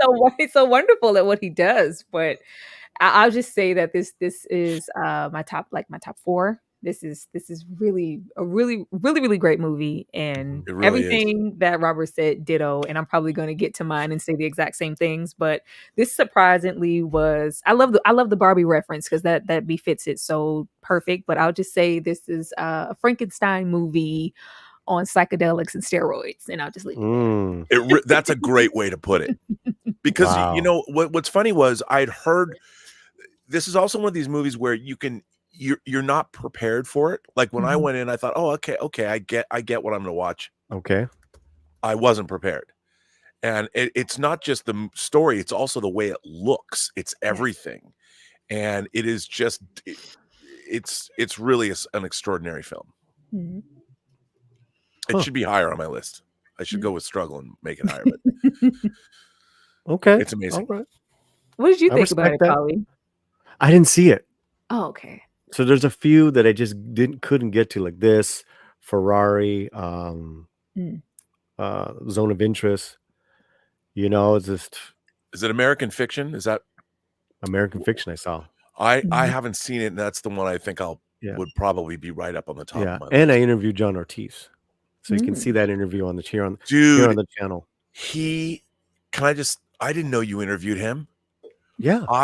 He is one of my favorite character actors. We can connect you and let's have him on your channel. I once told him on Twitter, I was like, bruh, Yeah. you are, I told him, I loved him in Miami Vice, in Michael Mann's Miami Vice. And I love him. And he is a chameleon, that guy. Yeah. I mean, he can do anything. Love him. I didn't know you interviewed. I got to go watch that right after we're done here. Yeah. Is it already up? Did you already put it up? Oh yeah, no, it's been up. Oh man. Here, let me just. I love that guy. We'll get. I'll save his image, but we'll get for our audiences who don't know John Ortiz is. He's been around. You might have seen him from everything from Carlitos Way to Silver Linings. Because he's like a kid in Carlitos Way. He goes into that and he gets killed. Yeah, man. Yeah. So yeah, American Fiction we're going to talk about. Okay, where are we now, Fletcher? All right, we're now going number 7. Number 7, we're going to go. No, number 6. Me. The number 6. Yeah. Number 6, right? 6. You're right. Man, don't be doing that to me. I love how you guys are trying to politely skip my number 7. Oh, wait a minute. See, number 7. I was so right. intentional. This is so intentional. Well, you know what? Because we were talking about the same movie. So poor things really threw me off. Please, number 7 from Struggle. Keeping it with the theme of animation, I love the Ninja Turtles movie from this year. The Mutant Mayhem. I thought it was so incredible, and I watched it multiple times. I felt like with all the praise that the Spider-Verse was getting, this kind of drew comparison, especially with the animation. I personally thought the animation was handled better. Mm-hmm. I love Into the Spider-Verse. Sometimes I don't know if it's my glasses or my vision, but the contrast kind of messes with my eyes a little bit there. It just got busy surpassing that first one to where I felt like I couldn't really concentrate the way that I needed to. But Into the Spider-Verse is exceptional. But I have a bias. I love the Teenage Mutant Ninja Turtles, and this was my favorite because I felt like they finally got it right. It was refreshing, and we have, actual voice actors that are children, kids, boys, voicing these Teenage Mutant Ninja Turtles, and it wasn't just so much about the martial arts and getting into the comedic beats and them eating pizza. No, we actually get to see them act like real life teenagers. It was really, really good. Ice Cube voicing Superfly was a really great villain. I loved it. It was my favorite animation of the year. Okay. Yeah, thank you. Nice. I fell asleep during the film. You know what, Polly? What? Wait, what? I did. And then I woke up. You know what? I listen. I got nothing but much love and respect towards you. I'm just saying, it wasn't all that. I I loved am it. old. Seen it. I am old. I But loved it. If you love the Ninja Turtles the way I do, you're gonna love this movie and praise it. And There not you go go. to sleep like Polly. Yeah. Don't see like Polly. There you go. Team Michelangelo. Robert Please. Meyer Burnett. What do you think of this? Team. I haven't Teenage seen it. Please watch it. Please. I haven't seen it. You know. The best Ninja Turtle movie probably ever. Yeah, that's what I've heard. Yeah. People like this movie a lot. Yes. Let me get to this really quick. Sean Hu, hope I'm saying it right. If I'm not, apologize. For $7.42. Wow, that's Very particular. yes. After the stream ends, would you please post each of these lists together somewhere? Yes, we already have mine and Rosa's up, and I will clip Robert's and Struggles, and they each will have their own little videos. How about that? Thank you. Ooh, Yeah. easy. Yeah. The Bosco scenario, my boy, what's going on? Hola to all those in the slant, and hola to everyone at Struggles Reviews. I love that we're doing this, Struggles. Thank you for leading the blind. I went to I was like, Polly, I want to share it on my channel too. Yeah. I know. Okay, where are we, Fletcher? We had some comments. Rosa chimed in on the Poor Things. Oh, okay. Yeah. Oh, yeah. Here we go. I want to see that. Haven't gotten around to it, but I'm so looking forward to it. Poor Things is visually stunning. Emma Stone gives an awards-worthy performance, but I didn't like it. Oh. What? You know what? Rosa, keep that exactly what you just said. Keep that in mind for the next film that we're going to talk about. Pretty girl, you read this one, girl, because I'm reading a lot of yours. Come on. Hello, Danny. Not a huge fan of Emma Stone, but do enjoy some of her roles, and it was interestingly different than other movies put out recently. Kind of reminded me of Johnny Depp's Scissorhands. Good. It could very well be a Tim Burton situation. So yeah, I could totally see that. That makes total sense. Let's give a little video of thanks to Sean Hugh. Sean Hugh. You get the little Mexican Iron Man. Here we go.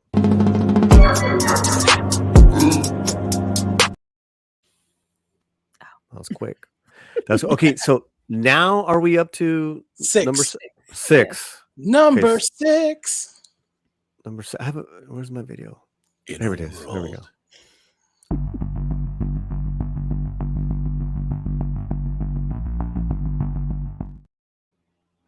Oh, so ominous. I know. Dun, dun, dun. Okay, Rosa Parra's number 6 is The Iron Claw, starring Zac Efron as Kevin Von Erich. I believe. Of the Von Erich wrestling family. And I did get to see this as well. This is a biopic. It centers around a family of brothers, wrestling brothers, and their kind of dominating father figure.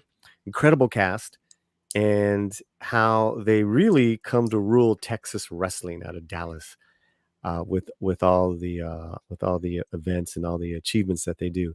That being said, it is a major tragedies of as far as the true to life story, which is in the film, is that most of the brothers do pass away of very unusual, just different circumstances. It's in the film.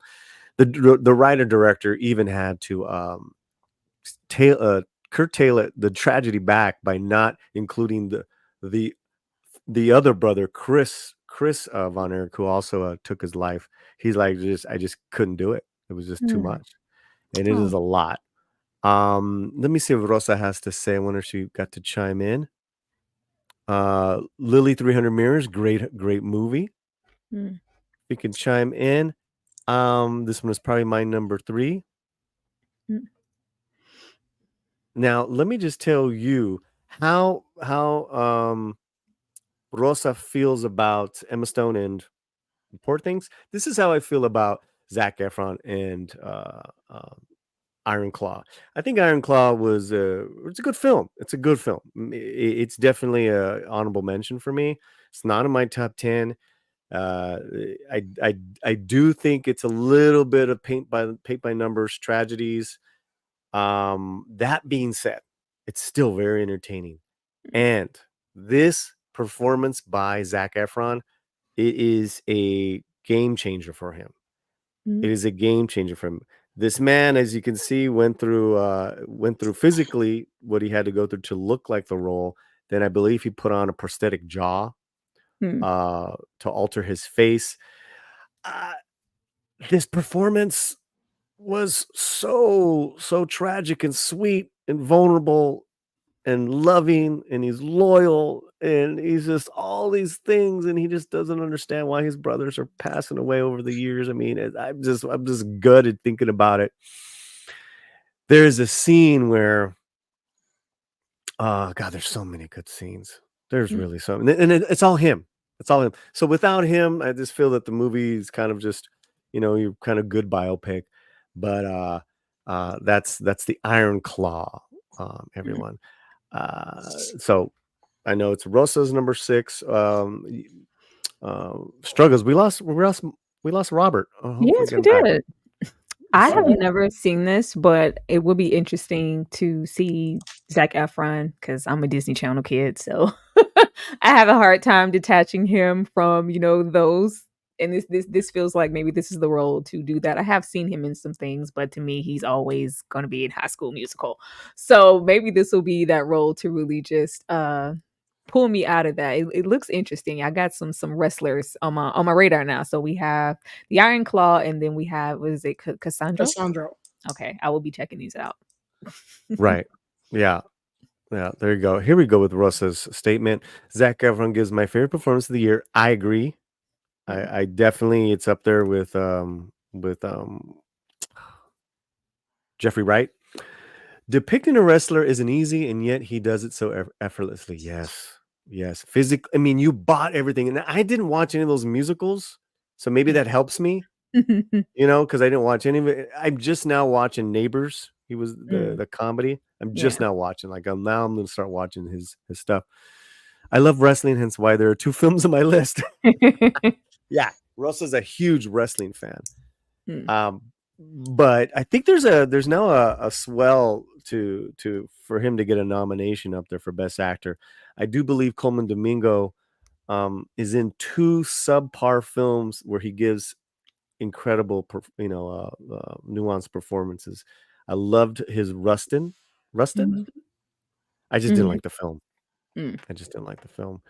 But he should be in there. He should be in there, as well as Zac Efron. All right. Well, looks like Robert's internet went out. Oh man. So I said if he can maybe get on the phone, camera off, maybe he's gonna reboot. But let's carry on. Okay, so that's Rosa's number 6. Where are we? Yes. Are we with my number 6? Yes, we are. Yep. Okay, let me see. What was my number 6? Now I gotta. Whoop! I just hit the wrong thing. Your number. Oh, I got it. You got it? Oh yeah. Okay. Yeah, is it on here? Did I write it in? I probably didn't write it in. Okay, let me type it in. There you go.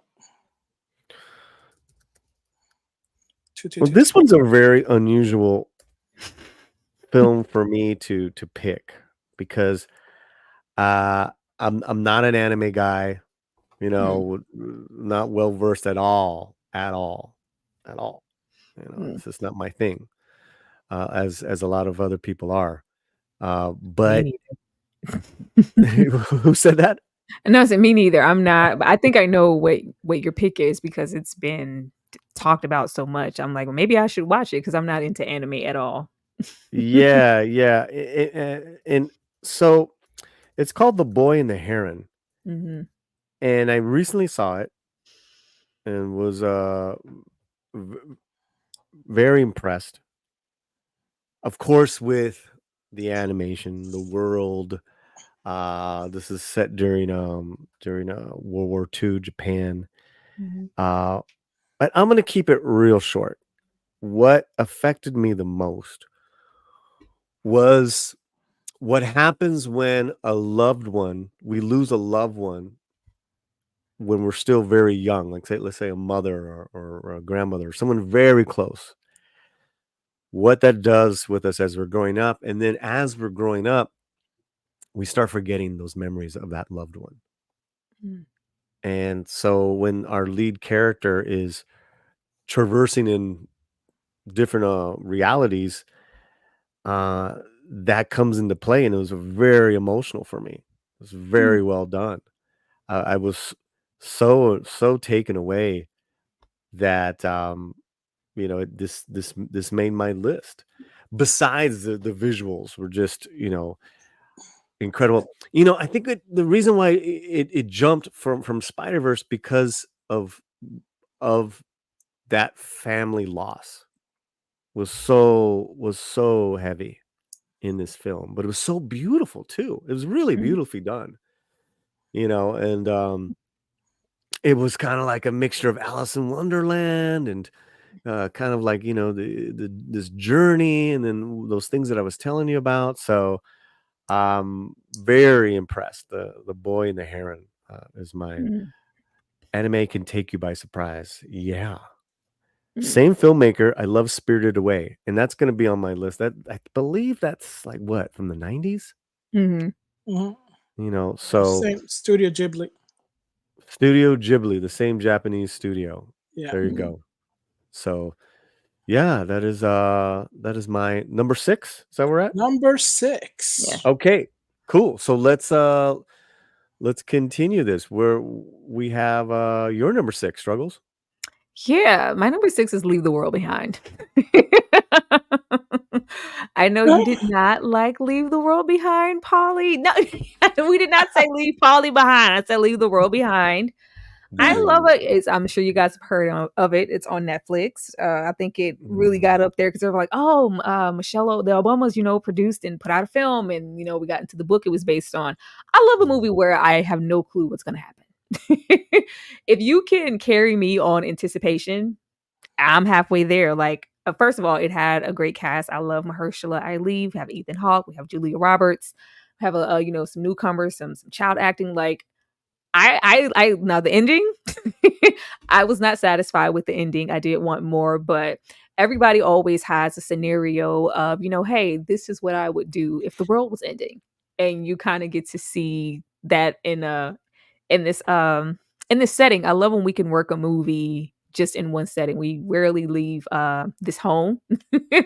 And we really get into it's like a character study. You never really know anybody's intentions. It's a while before you really realize what's going on.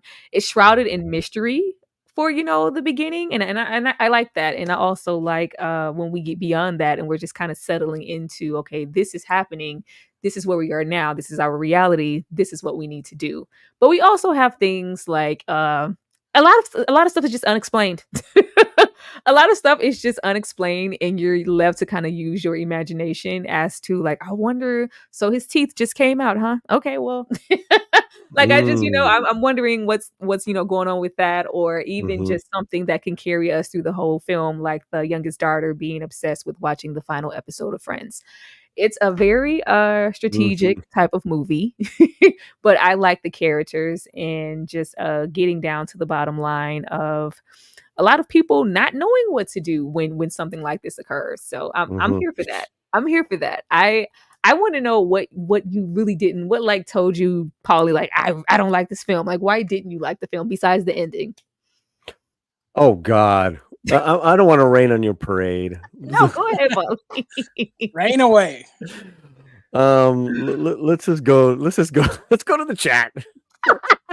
I hear mixed reviews about this, and I'm still on the fence. King Nikki, I thought the ending, Leave World Behind, was brilliant. It left the audience obsessed with fictional characters, just like Rose. Yeah. The vagueness of Leave the World Behind worked for me because we are as clueless as the characters on what's happening. Yes.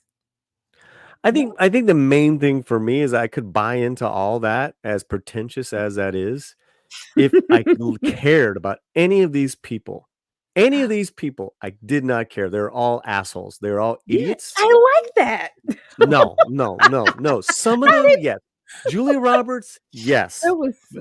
But Julia Roberts was the likable one for you? No. She was the worst. Oh, okay. I was going to say she was terrible.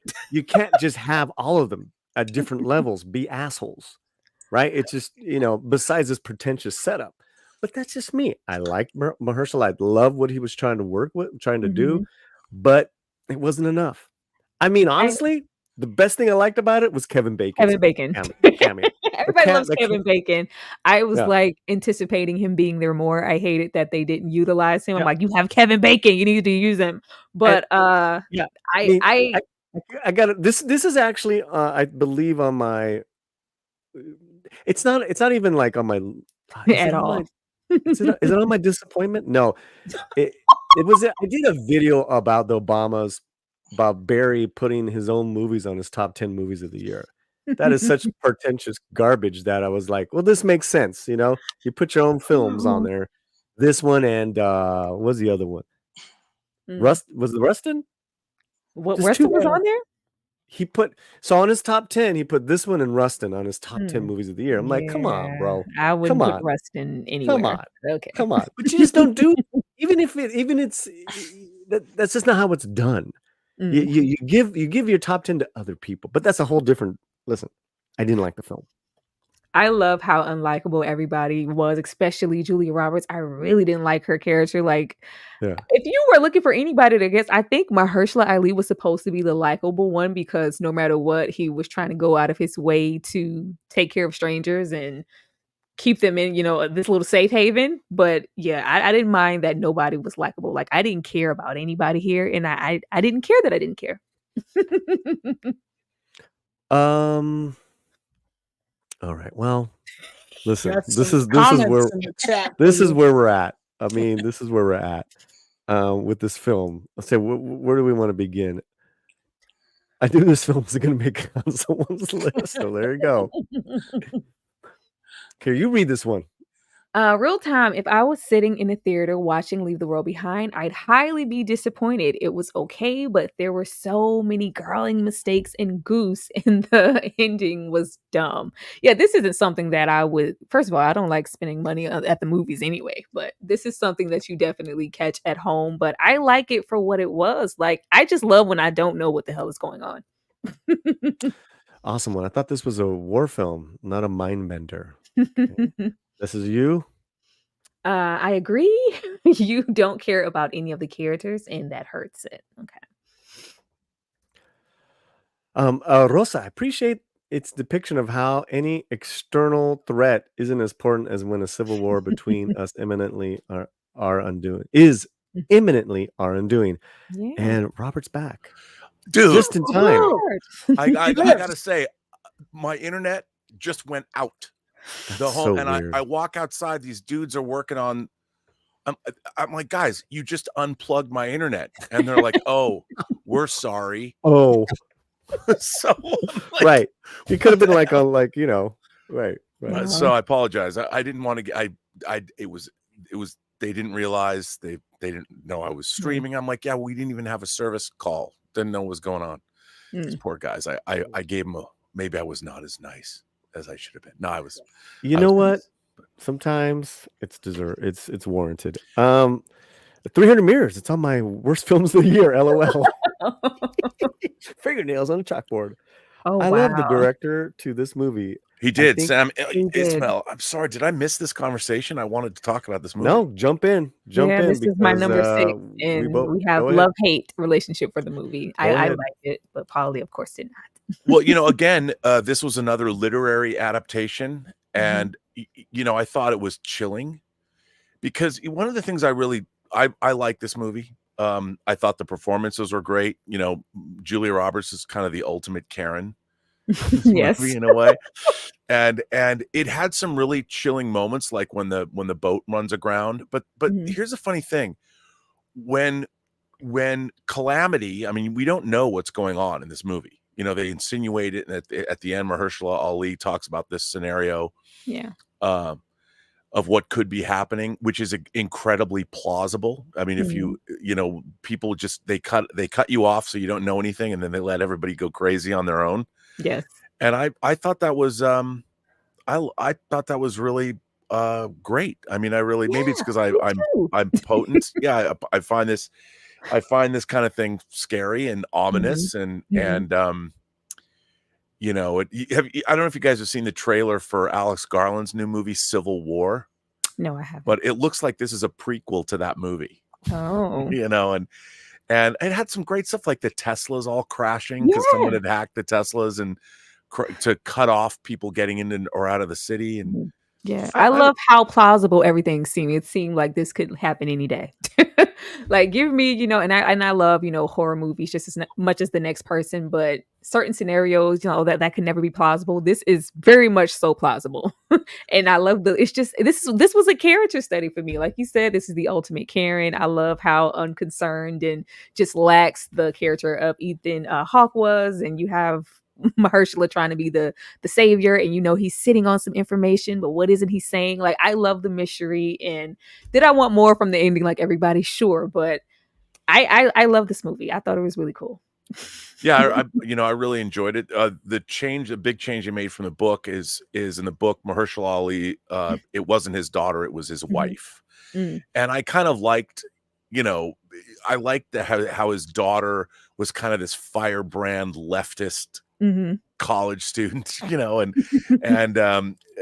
it was I thought it was great. You know, a lot of people complained. There was some complaints about some of the things that character, it's the way she said things. But I Mhm. thought, you know, they did things like they played off racial tension. You Yeah. know, when they show up first at the door, they don't have to say it, but it's clearly like Julia Mhm. Roberts says, "Don't let in those Yeah, people, like, honey." this can't be his house. They're black. Yeah, and while the daughter character actually starts espousing those ideals directly, Yeah. I liked how he used that tension in the beginning, you Mhm. know, and I thought it was really effective, Yeah. you know. I And then they like the idea of the energy weapon. You know, they Mhm. talk about Cuban that syndrome because people they get this, they don't know what's wrong. That's actually all based in fact. Yeah. And it's I thought it was really plausible and scary. Yes. Well, we got a lot of comments here. Let's get to it. Price of Reason. What's up, Price? I watched the first 15 minutes of Leave the World Behind and fell asleep. Oh, Darth Plato, who's a fine member of the channel and of the network, sounds like it's creeping more and more into the consciousness that there's going to be some sort of civil war. Oh, good God. Hmm. People, falling into those fears. I mean, that's and the fact that it's produced by an ex-president, that's kind of Mm. scary. well, people Yeah. are just mean. Mm. Or what? You know, people are mean. Yeah. We have gotten to the point where everyone wants goes from 0 to 60 to be mean to each other. You know, Mhm. there's no respect just for people. You know, Yeah. we used to all come from a place that human beings deserve to be respected or whatever, but now the hatred that is fomented between people is so extreme. Yeah. Let's just kill them. You know, and that's what I think is really Yeah. terrifying Yeah. is You get is the is that we've lost the ability to be civil to one another. Yeah, Paul, it was layered. You get the hatred, that real strong hatred from Julia. You get kind of the savior complex with Mahershala, and then you get the self-preservation with Kevin Bacon. Even though it was brief, we got it. Yeah. Yeah. Okay, Polly. And let's get you to read this one, please. Having the son's teeth fall out because of radiation was okay, but for them to go out and look for medicine to cure him was sloppy writing. What medicine was going to fix that? Well, I think they meant like a general antibiotic. Yeah. And then it's Fix just, it. when something happens to any, like your children, especially in a scenario like this, and you really have nowhere to go, you're going to be grasping at anything. Like, I don't know what's going on, but maybe if we get our hand Right. on, some antibiotics or something, we have to do something. No matter if what we're doing is nothing, we have to do something. And I like that action. There was, that where it's like that I And they didn't mind. thought Tylenol would fix the kid's teeth. Boom. It's panic mode. You parent. Leaving the world behind was a Leave the fire world movie. behind was a fire movie. Thank you, Dane C. But Dane C, you forgot to put was a fire movie in a dumpster. Shoot, not 191. Like that one 912. This movie is so polarizing. I'm going to watch now just to see what side I stand on. Hey, it's all good. This is what I love. I love Yes. that we can all have a great conversation with this. The Tesla crash scene was intense. Come on now, LOL. Yeah, it was all right. It's kind of Honestly, I don't care for anything here. it was all right. Haven't seen this one yet. Sin, you got to go see it. Please. Hey, Sin. Okay, here you go. It wasn't terrible. It got me thinking about what I'd do if the world came to a halt. Exactly. What's going to happen when that technology and all those things fall? Can you even function as a person? Apocalyptic style, which could very well happen any day now. I Yeah. definitely wouldn't survive. Maybe it's me, right? That's another reason why I didn't like this film, right? You're gonna tell me that these do-gooder lefty liberals coming out of Brooklyn, wherever they're from, they're not into anything and in their lives, right? Anything that's organic, that where they know how to garden. All these guys I know, all these goofballs, they're into the gardening and getting back with getting back grow some chickens. Let's do that. Can you think these people were survivalists? No, I'm not even talking survivalist. I'm just talking about like getting back to some like what's the word I'm looking for here, Robert? Having the skills to just live, survival skills. Like are you saying no, like going back to what do you call it when you're going back to nature? Back to nature, but there's God, not Western medicine. Just getting back to. I feel a lot of the like liberal left has done that already with a lot of goofball stuff that they're doing. Some of it's good, but these guys don't know shit. They don't know how to do nothing. those parents were just so annoying, man. Yes, they were. Well, yeah, it was. I would say that I could definitely see that. I mean, pragmatic survival skills, or they didn't. But I guess my biggest fear in life is to lose civilization. When people just decide they're not going to stop at red lights anymore, or they're going to come to your house because they want to take it. And if you're in there, they'll just walk in and kill you. And this thin veneer of civilization that we all believe in, we're seeing it. I mean, look at in the state of California, you can now just go into stores and steal whatever you want, and shoplifting isn't a crime. Up past, I mean, if you can steal up to like $900 worth of stuff. $700. So when did this become something that was okay? Like and once you've allowed that slippery slope to be climbed or slid down, whatever, where does it end? And I think that this and couple that with people being mad at each other, and you get mad enough, road rage, bodily harm, and you combine those two things, and suddenly you do find your civilization being torn apart.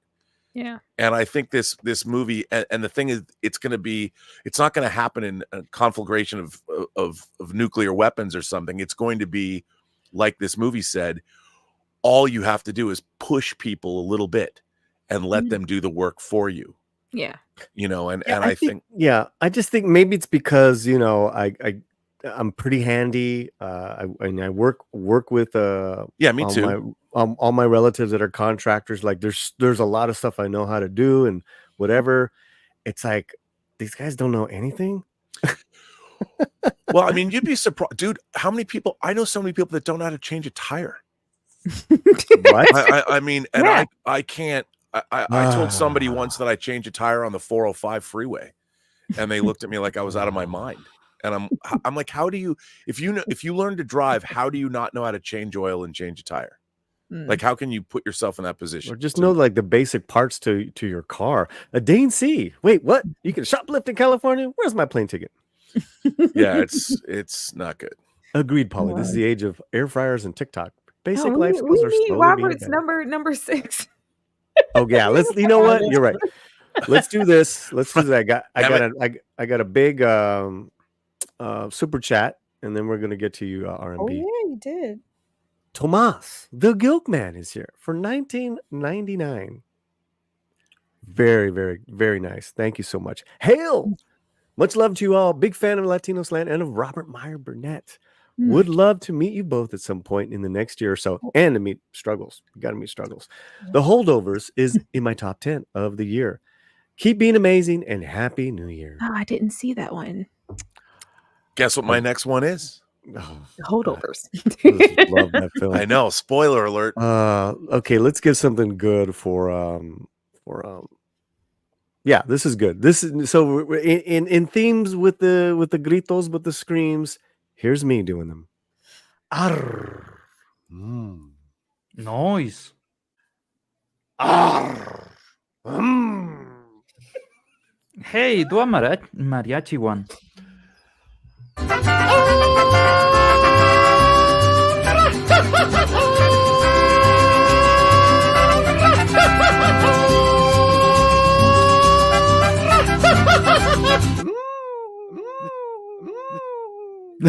Oh my god.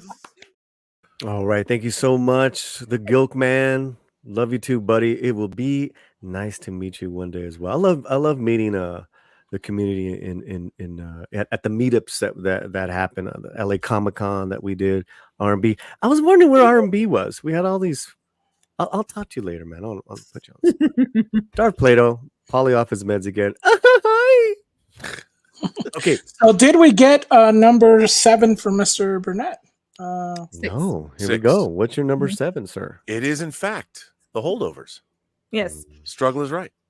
Mhm. She picked up on what I was laying down right there. Tell us about the Holdovers. The Holdovers is Alexander Payne's new film, and it's set in the early 70s, and Paul Giamatti plays this kind of schlep rock professor, and they're kind of stuck over, what is it, Christmas, Christmas. Mhm. and Christmas break, and it's kind of about what happens between them, and it is just a wonderful character study. And it feels, I mean, they went to great lengths to make it appear like it came from a different era. Like the movie looks like it was shot in the 70s, which I understand now you can make that happen. But it is just it's really great because Paul Giamatti is like this just curmudgeonly dude. And it's really good. And it's like no movies you see anymore. And I really, really, really enjoyed it. And again, it deals with how do people treat one another. And I really, really, really liked it a lot. It's a lot of fun. And Paul Giamatti, Alexander Payne made Sideways with Paul Giamatti and Thomas Hayden Church. And it's great to see them working together again. I loved Sideways, but this is that kind of a movie. And it's just great. I loved it. Loved it. Did you see it? No, I'm regretting. I went to see Thanksgiving. Oh God, Thanksgiving. Yeah, Thanksgiving. that was good, bad. I just thought it looked like your typical cash grab seasonal. Oh, it's a Christmas, family movie, and I went to see. No, it's not like that. It's not Yeah. like that. No, it's vaulted for sure. What number? This is your number 6? Yes. That was 6. Number 6. Okay. Well, this is my number 5. So we'll just jump right there. Is that cool, Fletcher? Keep track. Yeah, it's cool. please? Yeah, we got everybody. I actually got to see this in the theater when it came out a few months ago. It's still in the theater. I saw it early, and then I saw it again last night. Mm. This movie or another movie? This movie. Oh, No. and what did you think of it? Oh, it's my number 5. No, I'm in love with it. Even more so. I don't, to me, this is Giamatti's best performance film wise. He's so good. I mean, you know what's he's like a chameleon. Yeah. I was watching Sabrina the other night, the Harrison Ford, Julia Ormond film from 25 years ago. He's in that? And a young Paul Giamatti is in that movie. And I totally forget. He's never looked young. That's what I mean. He's obviously he's younger, right? But to me, he's always had that look, like that Danny DeVito, But he used to have hair. Like he had more hair. Okay, he was in the movie Cameron Crowe's movie Singles from 1990. Mhm. So he was in what was the movie? The other Cameron Crowe one. Almost Famous. Oh yeah. It was great. And then he played Pig Vomit in the Private Parts. Right. That's right. But and then listen, we all got our favorite Giamatti's, performances. John Adams, and then Cinderella Man. I loved him in Cinderella Man. So he's also great in Shoot 'Em Up. So who I forgot. I need to look up this actress, which they're really pushing for her to get nominated. All these 3 actors make it work. Yeah, because even though this kid's like really tall, this kid is playing not 18 yet, and he's got a really tough tragedy that he's dealing with his father. Right. And so what I loved also about this movie is an imperfect man in Giamatti trying to bestow some sort of principles and some confidence in this young man who's like just shattered. Yeah. Right. And, that's what I loved. So what does he do? He takes him to Boston and they go see the art. They go here, they go there, and they have a great time. And then there's some hijinks that happens. And but it's not the actress's name is Divine Joy Randolph. Yeah. She is. She's wonderful. She is great. She's wonderful, and it is a fantastic role. I don't know if have you seen her in anything else before, guys? I haven't. I'm trying to remind myself. What's the show that came out this year? The Weekend show. The Weekend. Gosh. She's been in Only Murders in the Building. No way. Yeah, she was a detective. Yeah, Only Murders in the Building. Oh, she's funny in that. Yes. So that makes sense because why her comedy was so good in this. See, this is a different type of comedy. It's because the reality of this movie is that everyone has a real rooted tragedy that we're dealing with, sort of like American Fiction. Where Only Murders is a little more kind of like the Idol is not at all. That's what it's called, The Idol, the show with The Weeknd that was really polarizing this year that everyone was talking about. She that's the first time I've ever seen her, and it was in that show. So I'll be really interested to see what she does here with this role. She's wonderful. Yeah. And there's so many great scenes in this R&B. Even the language, the dialogue. Oh, yeah. I was so impressed, and it's very endearing. And then when I saw it again, I was like, oh my God, this really is also too a Christmas movie. Totally a Christmas movie. Of 3 strangers coming together, major tragedy with each character. Yep. With each character, and they create this kind of like this little family and what they go through during the holidays. It is my we'll play it right now. It's my number 5.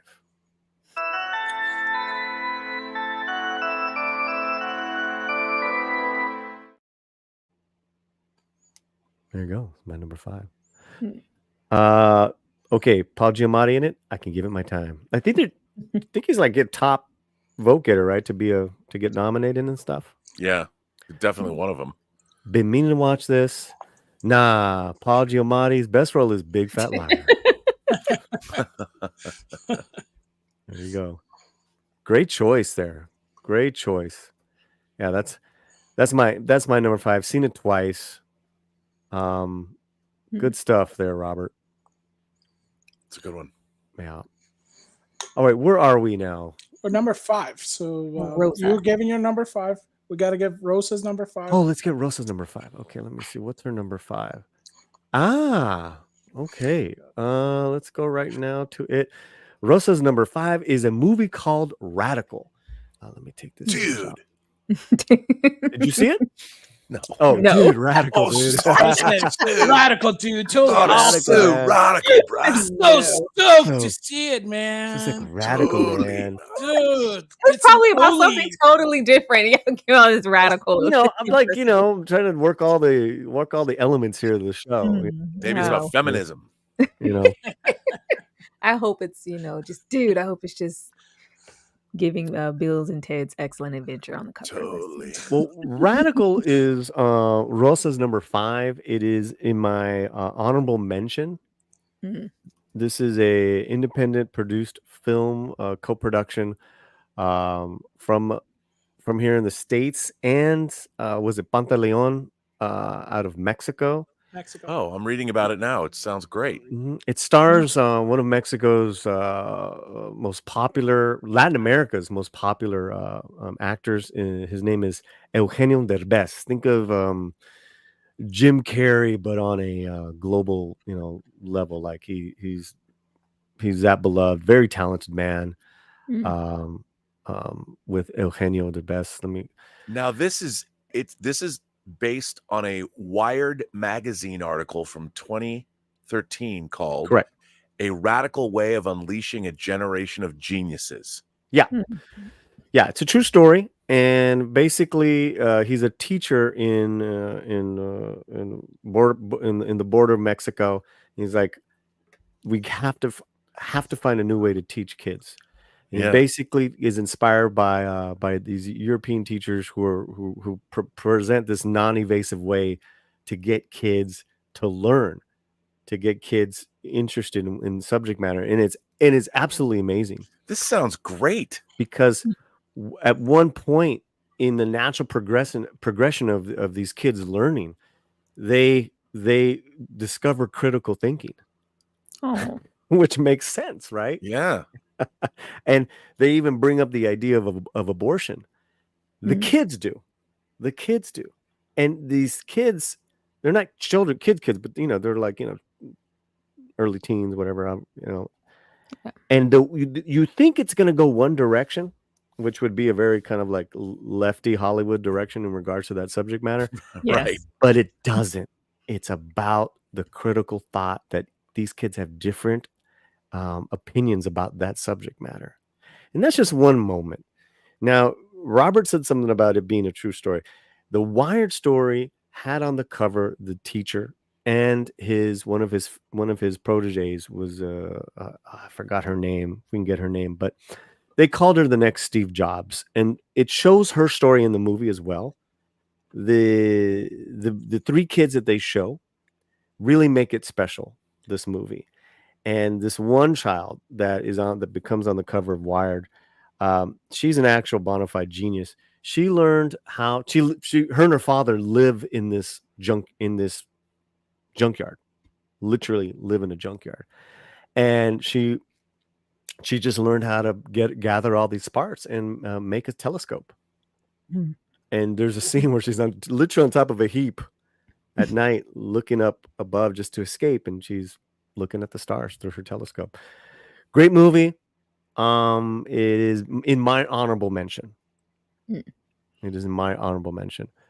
I would love to see it. We only get so many teacher movies. The little teacher genre type movies, they always kind of have the same beat, the little Hollywood beat. I'm going to save these, delinquent children type of thing. So this sounds, completely against the grain as far as that's concerned. And the fact that it's based on a true story, that's intriguing to me. I'll definitely check it out. But not the dude. It's not the dude you guys thought it was. But No, it's not. It's a radical way of Teaching. of teaching. Because but I'm a sucker for any.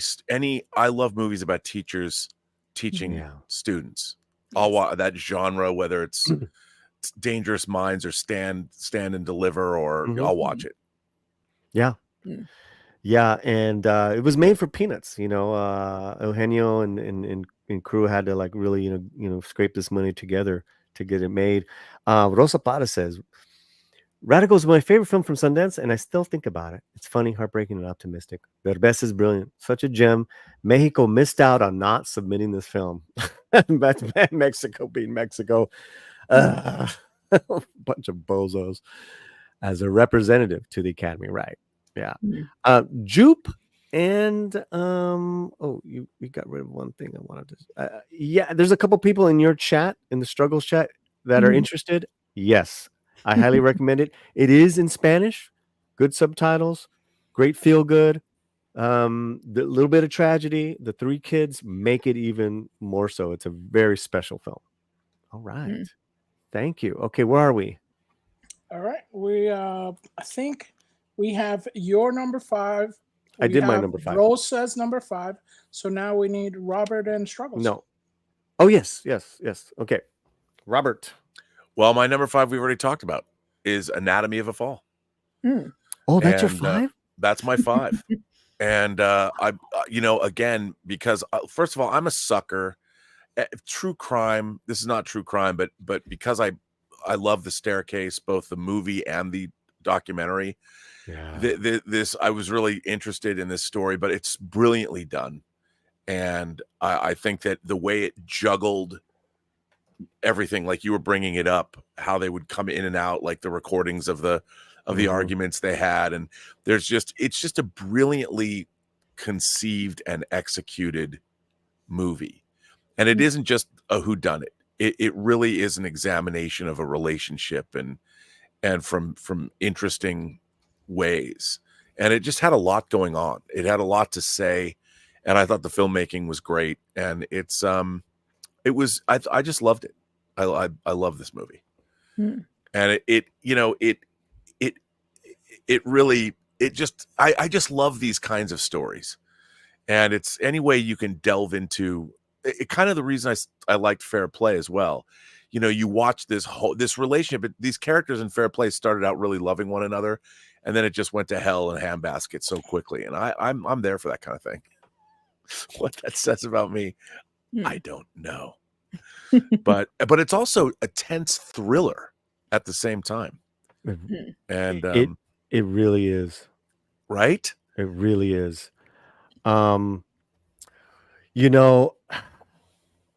It's so grating, that music that's played. It's a instrumental version of an old 50 Cent song. Yeah. Yes. Dun dun dun dun dun dun dun dun dun dun dun dun dun dun dun. I mean, it kept playing at the beginning of this movie, and you're like, "What's going on?" And then you see the husband dead on the snow.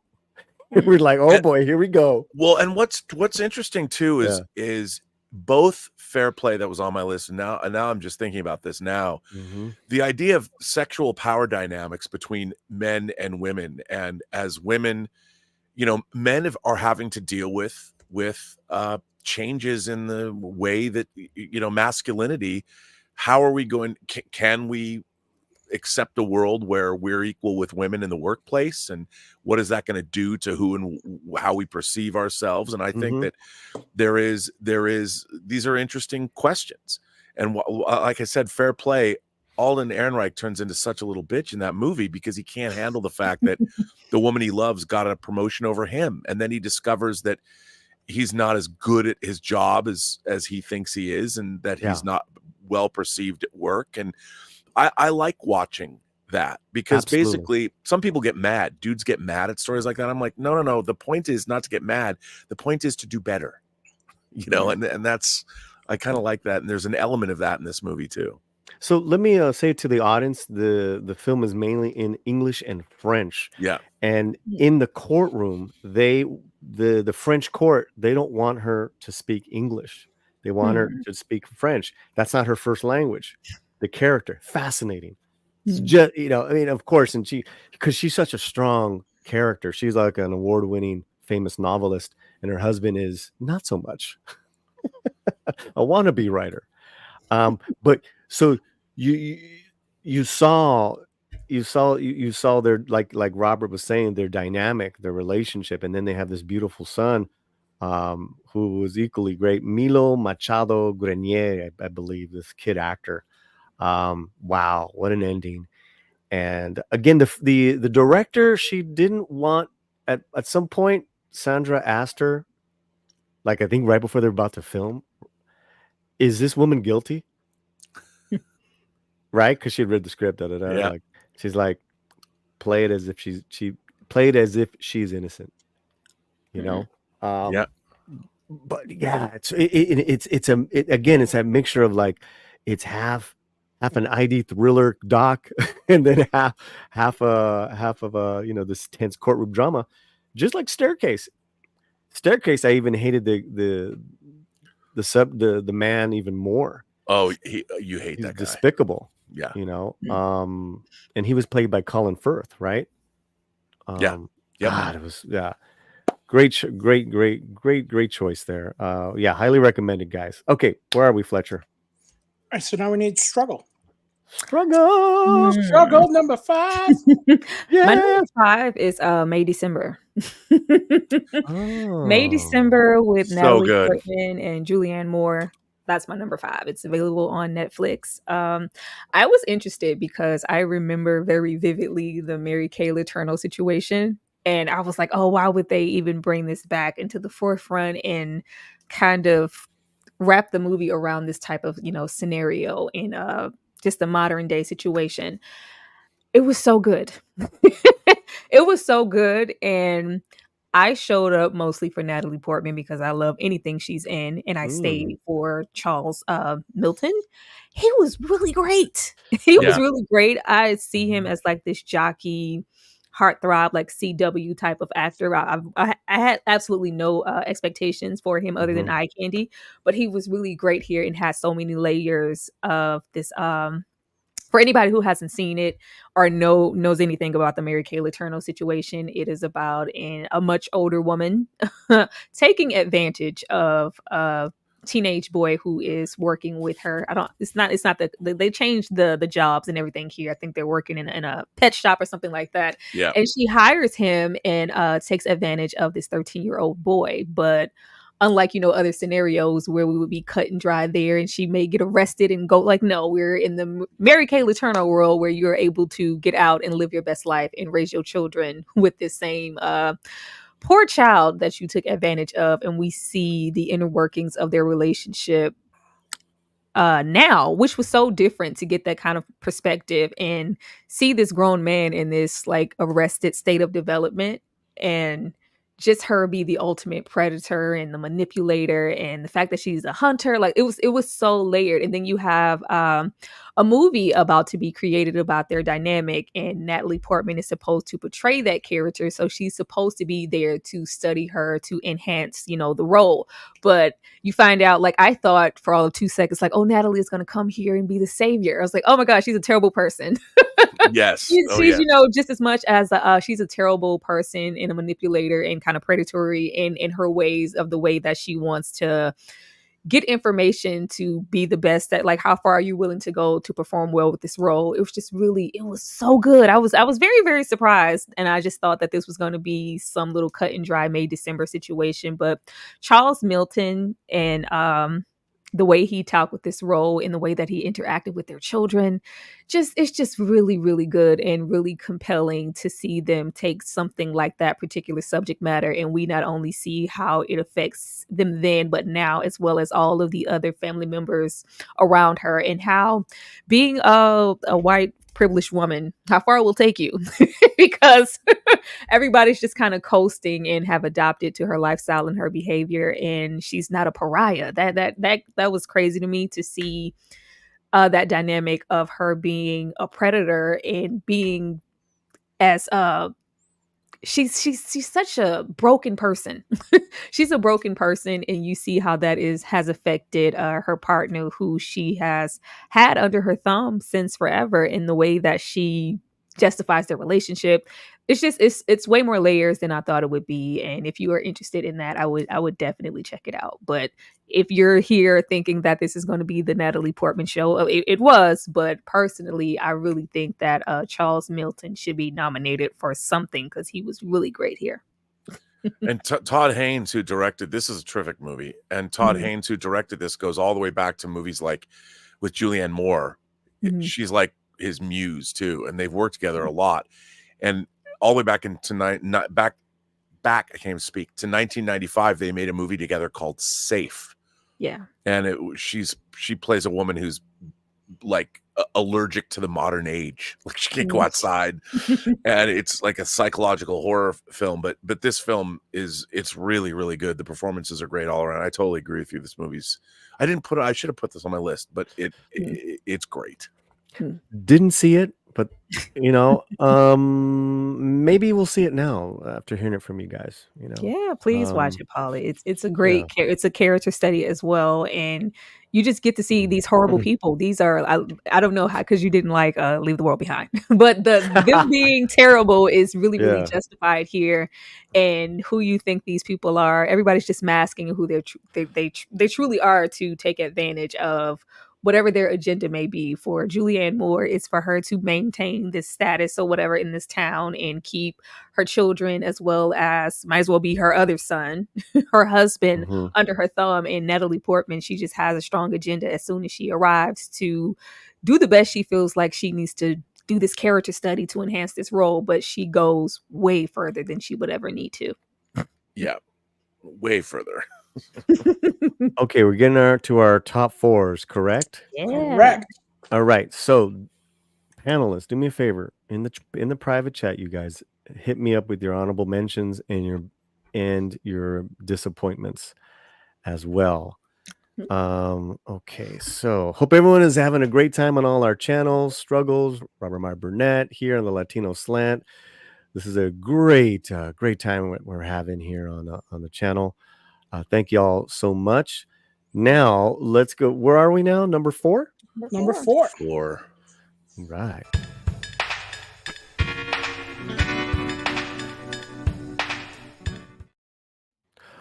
So Rosa Parra's number 4 is John Wick Chapter 4, which I really would love, really want to know what made, and I liked it. I liked it.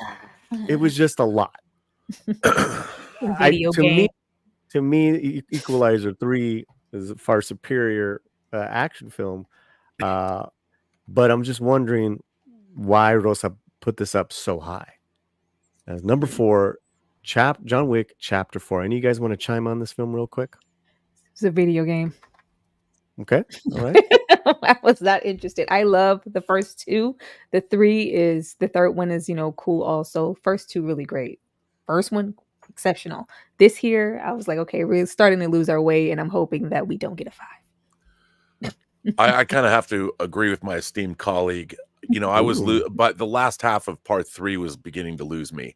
Yeah. That long protracted fight. I mean, one of the interesting things about this series, I think the first movie, him being the Baba Yaga, this incredible assassin, but it gets to the point where how many assassins are there in the world? I mean, it's like if there was like 8 assassins or 10 assassins, but it's like everybody's an assassin, and I like the world building and all of it. Yeah. But it just gets to the point where how many dudes can he shoot in the head? A lot of dudes. The answer is a lot. Of dudes. A lot of dudes. A lot. And I do think while they're a lot of fun, I think this series has kind of run out of gas because it hasn't changed what it is. And I guess that's what John Wick. It's not like John Wick can go on he's just being chased, and it's the first movie was really interesting because he was a man. I liked the element. He was in love with his wife, and his wife, he was trying to change his ways, and he had left being an assassin, and then this random stop with these assholes, led to the carnage that ensued. And there was something about that I found really appealing. I mean, the first John Wick is one of the great, call it a B movie. Yeah. But I think B movies ever, and I think the studio was really surprised with its success. But that movie is so much fun, and the world building, what they hint at, is really interesting. But then it just kind of, it doesn't have many places to go. Just keep expanding it though. Like, we're gonna add more people. Well, Ballerina is going to come out this in 24. So I like what Tom Connors of Midnight Jed said. you know, that these became kind of everything what you said, these 2, 3s, and 4s. That the first one was a Die Hard, was a true original action movie. Yeah. And then it just, you know, kind of just, you know, but I was like, oh yeah, that you know, it's a real, because John Wick, that first one was very unique, man. It had a lot to it.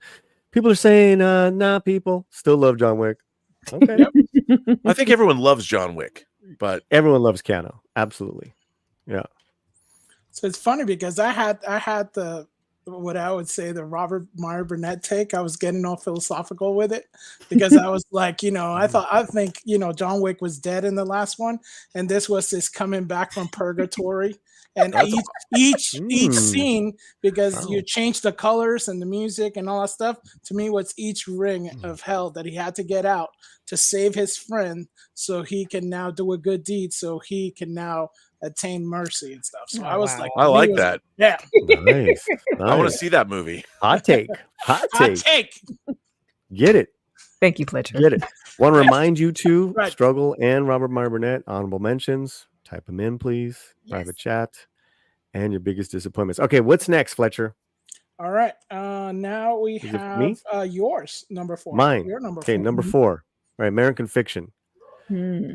American Fiction. Yeah, I wrote in my article, because I'm starting to write little articles now, Link in that, the description. yeah, link is in the description. LatinoSlant.com. Yeah. That American Fiction is a great commentary on Hollywood's fascination with the ghettoization of the Black experience. It's also, yeah, it's also about a man, Jeffrey Wright, trying to find his place with his family and himself.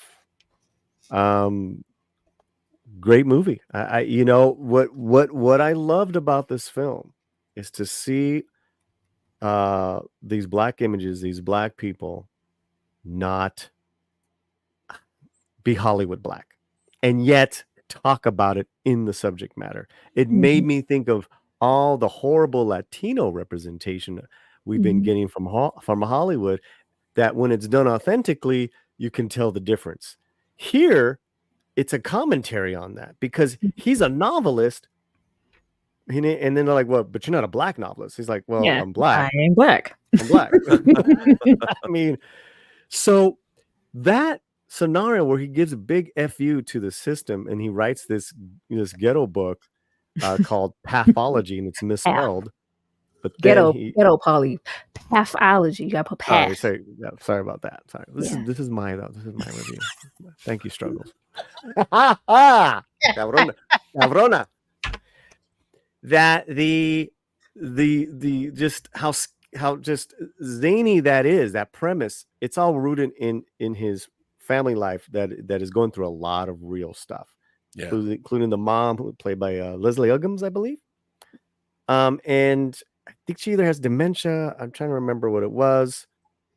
That's real, and it's done very, very, done very well. So I'm dying to see this movie. yeah, Well, you're gonna love Polly, it. you stole my number 4.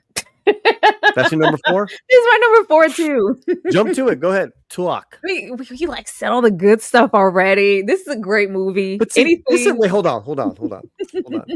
Fletcher, this is what happens when people don't send me their lists on time. So I can't flow right. I can't flow and give them the spotlight. Because I don't know what's like a week in advance, you know. No, no, 2 weeks. These Fletcher, I guys need you to have had. co-sign down there, Fletcher. 2 weeks. I These know. guys. But no, it's great. I love this because it's very spontaneous. I do love that we don't know what's coming up next, but this was a really great movie. I love the subject matter and him being this novelist who's Black, but they feel like his writing isn't, Black enough. And it's like it reminded me so much of Spike Lee's Bamboozled and movies of that type of era. But anything with Jeffrey Wright in it, I'm watching it. He always delivers. He always delivers. So all the way back when he played Basquiat, he's such a great. I loved him as Felix Leiter in the Bond movies. I mean, he's always been great. Yes, very, very exceptional actor.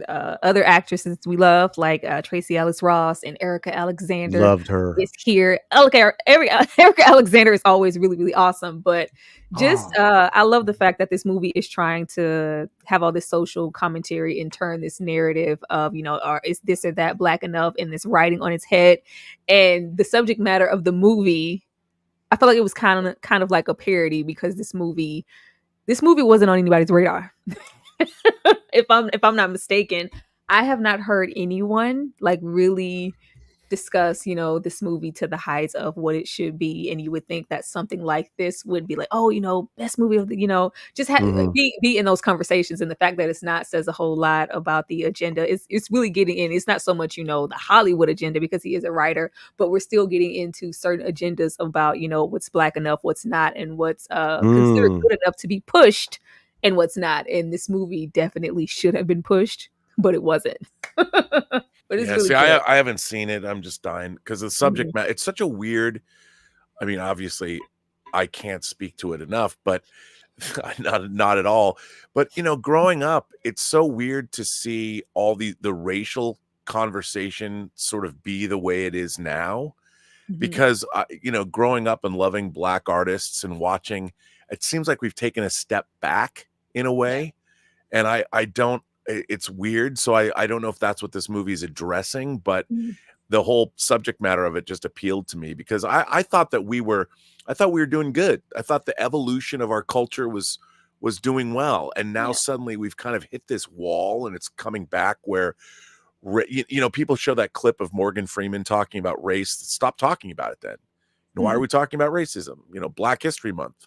Isn't all of America history Black history? Black, and that, when I saw the trailer, again, I've only seen the trailer, but watching Jeffrey Wright delve into this subject matter, I'm like, how is that? How have I not seen this movie? Please, it's so funny. It's so funny. And the gay brother, truthful, probably. And then the gay brother, Sterling K. Brown.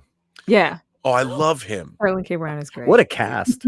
Yes, what a cast! Cast is very stacked. Very stacked. Even there's no Viola Davis, is there? No. No Viola Davis. It's missing Viola Davis because no, man, she's busy. I'm sure. We needed some Leslie Uggams, man. I haven't seen her in decades. And who was the other character that I really liked in the film? I liked them all. Of course, John Ortiz plays a literary agent. They have a lot of great moments. Issa Rae also. Yeah, Issa Rae. Because Issa Rae, her character writes for white liberals, gives them what they want. Yeah, and her and Jeffrey have a great exchange. Yeah, some good stuff. And then because they're all like they're all kind of asked to be on this board of peers to review books for the books of the year. Yeah. All right. Okay, that is my number 4.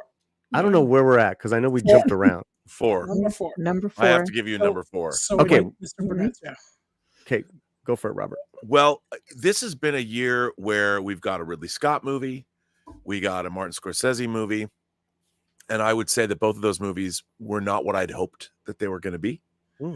But another favorite director of mine did not let me down, and that is Michael Mann.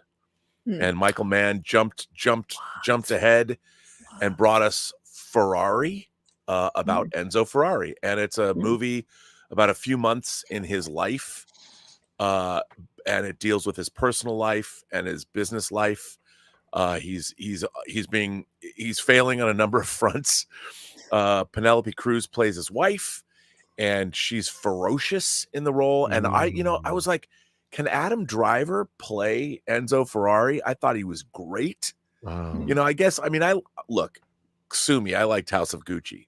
I thought House of Gucci was a hoot. But Adam Driver in the role of an Italian, I love it.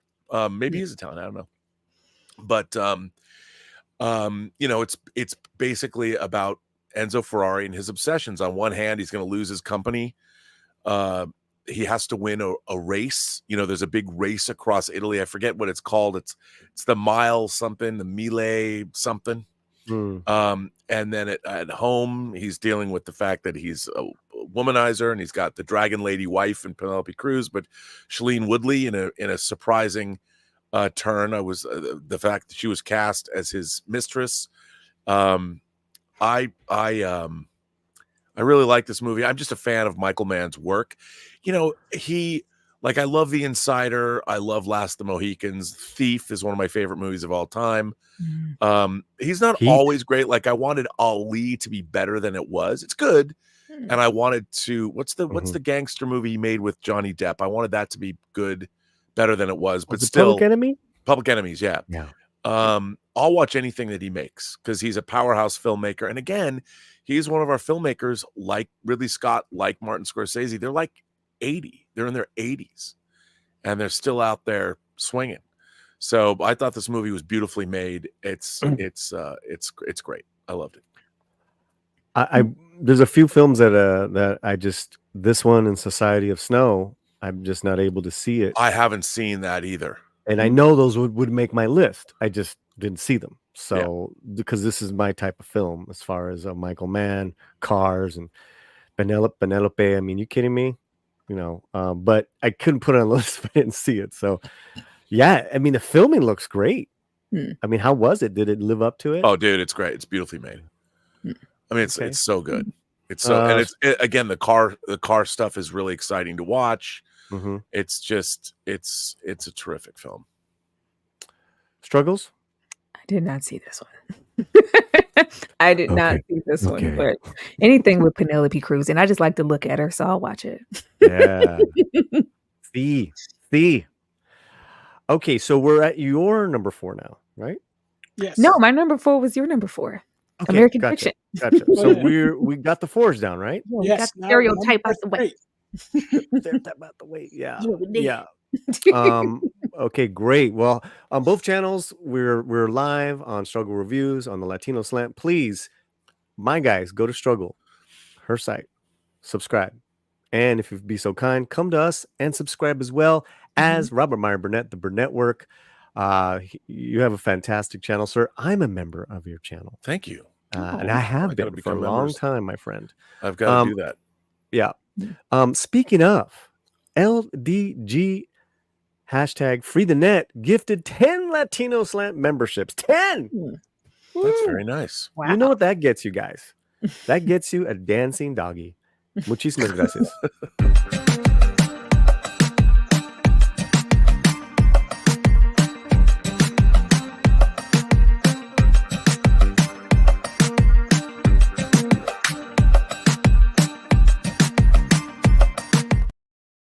Okay, we're at muchísimas gracias otra vez. Thank you everyone for being here. Number 3, Rosa Parra's number 3 is Oppenheimer. Oppenheimer. That's my number 2. So It's I think that's your number 1. It's my number 1. That's your number 1. Why are we whispering? I don't know.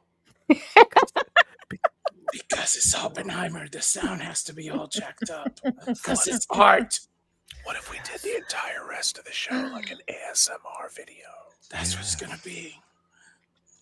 Yes. So now we have... Latinos like it when we whisper like this to them. Rosa How Parra are you says, tonight? Next time, I'll Number take the day off work. I must defend my picks. Oh, my dog just went crazy. Yes. what you have to do. Well, I'll go ahead and lay it out. I have yet to see Oppenheimer, okay? What? I have not Get all seen loud. it. I have not seen it. Cancel. I have not seen it.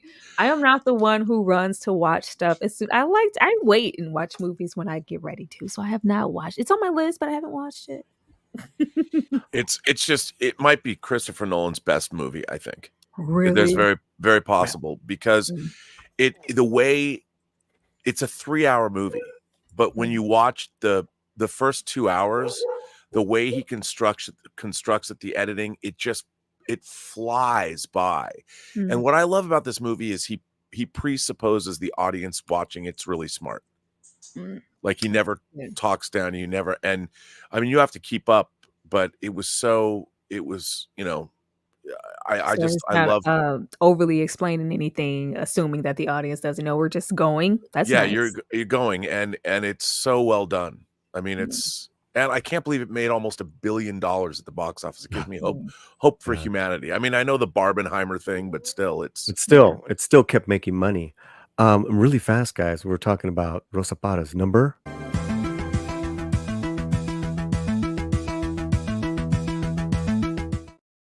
Yeah, I had to get that in there. that Yeah. sounded like a John Carpenter score from the Fancy. 80s. Well, got original tunes from James It Esparza. did. Listen, Kind of like Season of the Witch. yeah, R&B, yes, R&B, Oppenheimer, everything aligns. To Mm. me, it's a perfect film. Mm. You it know, really is. it really is. You know, from obviously what every human on this planet Earth has to deal with, as far as, you know, the invention of this nuclear bomb and what can it do and all that, to a very personal vendetta between Robert Downey Jr. and Oppenheimer. That was fantastic. Oh, Mm. and that's another thing. Robert Downey Jr. for an actor, I mean, he's a really handsome guy, and to dress to play thinning hair, looking old. Oh yeah, He's just stunning. Downey Yeah. Jr. is killing it in this. Yeah. I love that. So And good. Rosa says, it'll be screened in theaters again soon. See it on the biggest screen possible with the best audio. It's worth it, Struggles. I'll go. Around that time, I was with the kiddos, and of course, we opted to. Well, we saw Barbie. We saw Barbie, and I didn't get a chance to see this one. But if it is, that says a whole lot that it's coming back to theaters. I do know that it was highly Amazing. successful, That's but of course, amazing. Barbie was highly successful. So I was like, I'm hoping that this is way better than Barbie. It's one of the best 4K discs of the year too. It's just a Mm. stunning presentation. I'll probably see it again. Oh. Wonder Nothing, Film's 2.5 hours to 3 hours plus now. At least place an intermission in there. These I movies don't- deserve it though. This I movie don't earns mind. it. Some films you feel the time, some Yeah. you don't. Killers I of the don't Flower mind. Moon, I felt the time. Yeah. Oh my god. That's not a good thing. No, I mean, Nolan, geez, man, he put all his powers together, man, on that one. Okay, where are we, Fletcher? We are number 3. So you have yours, Rosa Parras. Oh, wow. And My number 3. Where's my article? My number 3 is Gojira. Gojira. I know we've talked about this. I'll make it really quick. Mhm. From my article, I just said, never has a monster movie been more about the human condition. From a deep Nice personal. line. You like that? Yeah. Oh, cool. Thanks. Well done. Thank you. From a deep personal shame of our leading man to the hopelessness of a country's people in post-war Japan, this film is so entertaining and heartbreaking. Oh yeah, Godzilla shows up from time to time.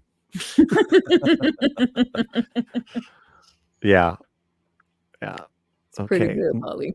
Pretty good. Moving along. What do we got, Fletch? So 3. I think we need Struggles and Mr. Roberts 3. Mhm. Okay. Should I go first? Go ahead. Yes. Mine too is Gojira -1. It is right there with you. I'm right there with you. As a lifelong, we talked about this before, but as a lifelong Godzilla fan, not only do you get that ferocious monster action I've been craving since I was a 5-year-old, which by the way, you know, you can't sit there and say that Godzilla is a film series full of masterpieces. As much as I enjoy my kaiju films, that genre of movie it's not exactly known for its Academy Award winning output. This, however, I'm not saying this is an Academy Award winning, but it could be. This is I was really knocked out by this film. Only because it is you know what, I was calling this the Skyfall of Godzilla movies, because the same way that Skyfall became a sort of a serious reinvention of Bond or whatever. This film does that. It brings a new level of respect to an inherently disreputable franchise. It just didn't. I big mean, time. and it I don't think anyone ever tried to make. I mean, people say, "Oh, it's the best Godzilla movie since the original," but I don't even think that the original is as good as this. But maybe that's up for debate. But it's hard to believe the first Godzilla movie was made in 1954. Wow. And you have this coming out in 2023. Right before, what does that make it? This 54, the 70th anniversary of Godzilla next year. What a way to celebrate that. I can't wait. They're putting out Godzilla -1 with minus color. Black and So they're white. doing a black and white version of this too. Wow. Is that a direct homage to the 54? Probably Or just so. because, hey, it was done in No, I this think it era is. was I think post-war. it is a like an homage, and they didn't just take all the color out. They went and individually. I mean, they didn't just give it an overall. Let's just take the color out. They actually went back and recolorized. I mean, redesaturated. No, they retimed the whole movie to be black and white, shot by shot. So it should probably look pretty amazing. So Jupe is saying, I think I need more as far as, being convinced. You're going to fall in love with the people, with the characters. There's some major shame going on with this lead character. Yeah. Let me just tell you, he's a kamikaze pilot that's still alive. Yeah. Yeah, and it's you really do. The thing about Godzilla movies is that the human stories are rarely that compelling. Oh yeah, you don't really care. You're like, get rid of them. But in this, you really do, and they really, the acting is terrific, and it's a great movie. Yeah. Oh, excellent. Okay, and Miss Struggles, what's your number 3? My number 3 is the Australian supernatural horror Talk to Me. Ooh, yes. Yes. Talk to Me is my number 3 film. I really, really love horror, and which is crazy because this was from A24. It almost feels like if it's not something coming from A24, it's not even worth your time anymore. So the fact that we could take something as regular and normal and done to death as the possession horror like genre and make it refreshing and get me excited again, I love this movie. I love this movie so much. And then when I found out this film was being spearheaded by 2 brothers who come from a YouTube background, and it was funded, and it was like the equivalent of doing a lot with a little bit of nothing. It was really great. This equating like possession to peer pressure and drug use, and just it was so much. It was so much. That, along with, I love gore, I love graphic, like bloody. I love things that make me like squeamish. It's really hard. I'm a horror vet. Like, it takes a lot to like kind of make me This made me more than I ever expected it to.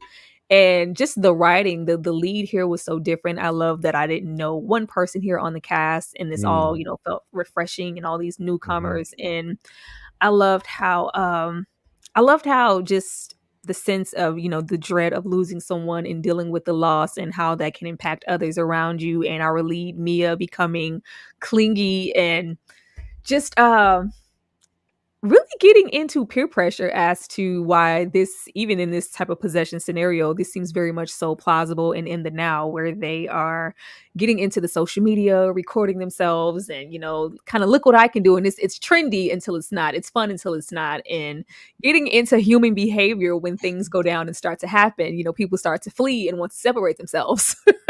And some people like maybe not having common decency for other human beings, but this was like low-key like the best horror movie this year for me personally. I love this movie, and I cannot wait to see what else those 2 brothers have in store, because if they can breathe life into the possession genre, I'm really looking like out of nowhere, I've been telling them and on their channels and on their Instagrams, trying to see what are these guys going to do next, because it was just that good to me personally. I don't know about you guys, but I love this movie. I think you're absolutely bang on. And the guys, the brothers who made this movie, you know, cut their teeth making social media videos for like YouTube and Instagram. And I would have thought, you know, I got criticized this year by somebody who was angry that I was asking, where are all the new filmmakers? You know, and now that we've got so much equipment, everyone's carrying around 4K cameras in their pockets. And why aren't we seeing more filmmakers being able to make great feature films? And the answer to that is it's really hard. You know, and to see these two young brothers having honed their craft, you know, I always go back and I always cite Spike Lee when I saw She's Gotta Have It for the first time. I saw it at a film festival in the mid 80s. And, you know, it's about a woman in Brooklyn, black and white, who has multiple boyfriends and her travails. Not a subject matter that I knew much about living in Seattle. And I was knocked out by that movie because you could see the inherent talent in what Spike Lee could do. And then 2 movies later, he makes Do the Right Thing, which, you know, to my mind is still to this day one of the great American classic movies of the latter half of the 20th century. I'm not saying that these brothers are going to make it Do the Right Thing but they might. I mean, not exactly that movie, but they're really talented. And like you put it, they deal with some, not only is this a great horror movie, but they deal with real subject matter. It's a teen, you know, it really deals with teen issues in a really compelling way. And I loved it.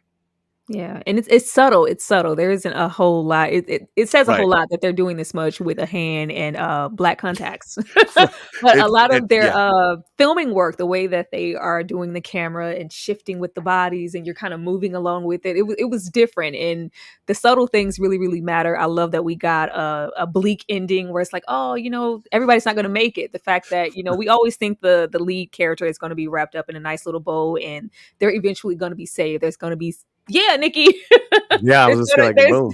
There's gonna be, you know, a happy ending, and the fact that it's, you know, sacrificial, and it's not, you know, she's not rewarded for her sacrifice. You know, you're trapped. I love that. I love the movie. Yep. All right, what do we have next? I love the movie too. It's in my honorable mentions. It's in my honorable mentions. So we got number 2. We got Rosa's number 2. Okay. And we still lead Mr. Roberts' this honorable mentions and disappointments in the private chat. Okay. So number 2 from Rosa Para. And I gotta say, I'm really surprised. Blue Beetle. What? Number 2.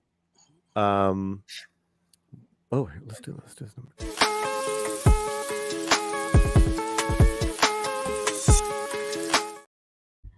Blue Beetle. That's right. Got the beats. Rosa Para's number 2 best film of the year. Blue Beetle, starring Xolo Maridueña, George Lopez, Susan Sarandon. Tells the origin story of Jaime Reyes and the Scarab. I love this film. I absolutely love this film. But I see myself as heavily biased, and I've always said that with this movie. So I did see it 5 times in the theater. I am getting now more than any other film this year, R&B and struggles. People coming back to me saying, I just saw Blue Beetle. I loved it. I shouldn't have listened to the naysayers. Like, yeah, well, that's good. I'm glad you're discovering it now. It's a gem of a film. It's in my honorable mentions. My top 10 is pretty stacked. And, you know, maybe a 10 for me, but I loved that Rosa put this at number 2. Did you guys see this film? Yeah. I like Blue Beetle. I just wish they pushed the extra mile. It felt familiar, and I wanted them to be like completely different. It felt very reminiscent of, you know, people that we've seen before. But other than that, I enjoy Blue Beetle for what it was, and my son loved it. I feel the same way, you know, and I like the family aspects of it. Yes. And but like you, I felt it was overly familiar. It was like a rote superhero story, but they could. I don't know what more they could have done with it, but I enjoyed Yeah. it for what it was. It was a lot of fun, and I think if it was made like 10 years ago, it probably would have been a big hit. Oh yeah. Oh yeah. Oh yeah. But I get in my own head and I'll get to seeing things and comparing it to like, oh, that was very Iron Man. That was very, I don't like doing that. I I just don't want to either. enjoy the movie in the moment. But here we go. Rosa Para. Blue Beetle is such an important film to me. The pride I felt in watching it is just otherworldly. These are my favorite of the year, and I regret nothing. Absolutely, girl. No, listen. Don't regret anything, Don't Rosa. regret it. And I will tell you, it's got some beautiful moments in there. In particular, in Spanish with Jaime and his father in the afterworld. I love that dream sequence. I think it's a comeback. I told R&B, I think this year has been a comeback for fathers and sons and relationships and brothers. And I thought that little relationship, I would have loved more of it, but I thought that was spot on. Cool. Great. Okay, what's next? Thank you, Rosa. Yours. My number 2, we've already talked about. And my number 2 is Oppenheimer. So let's go on. Robert? Let's go to Robert's number 2. Well, my number 2 is Past Lives. And I seem to remember talking about this before on the show. Yeah, it was our mid-year report. You were like Past Lives. I'm like, what is that? Now people are going to watch Past Lives and they're going to think, what's the big deal? But it's a quiet, subtle movie. Remember you said that because I'm gonna back that up. Go ahead, sir. Sorry. Yeah, it was a quiet, subtle movie that you don't have to have big, giant bombast for something to really endure. And to me, it is like a tone poem. And when I first watched it the first time, I thought like, where's the other shoe going to drop? When is this going to be?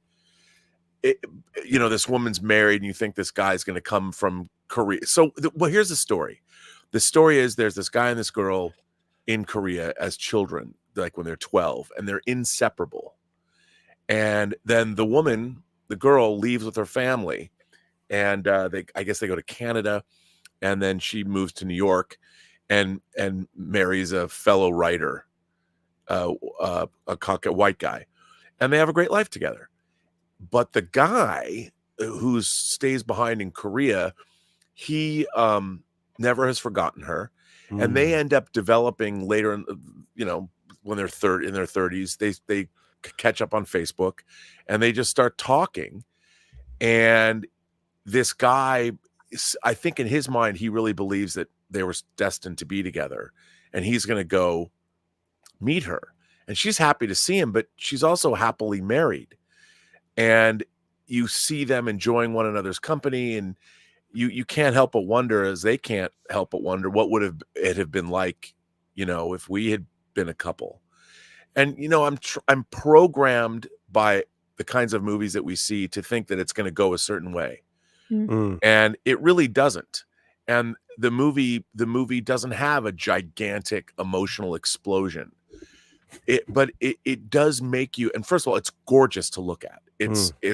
But it's a very quiet, subtle movie.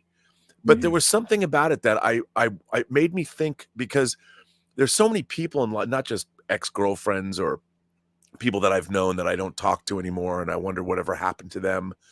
We have people that drift in and out of our lives, and I don't think we ever truly forget people that touch us in whatever ways that are meaningful to us. And that's what this movie sort of deals with.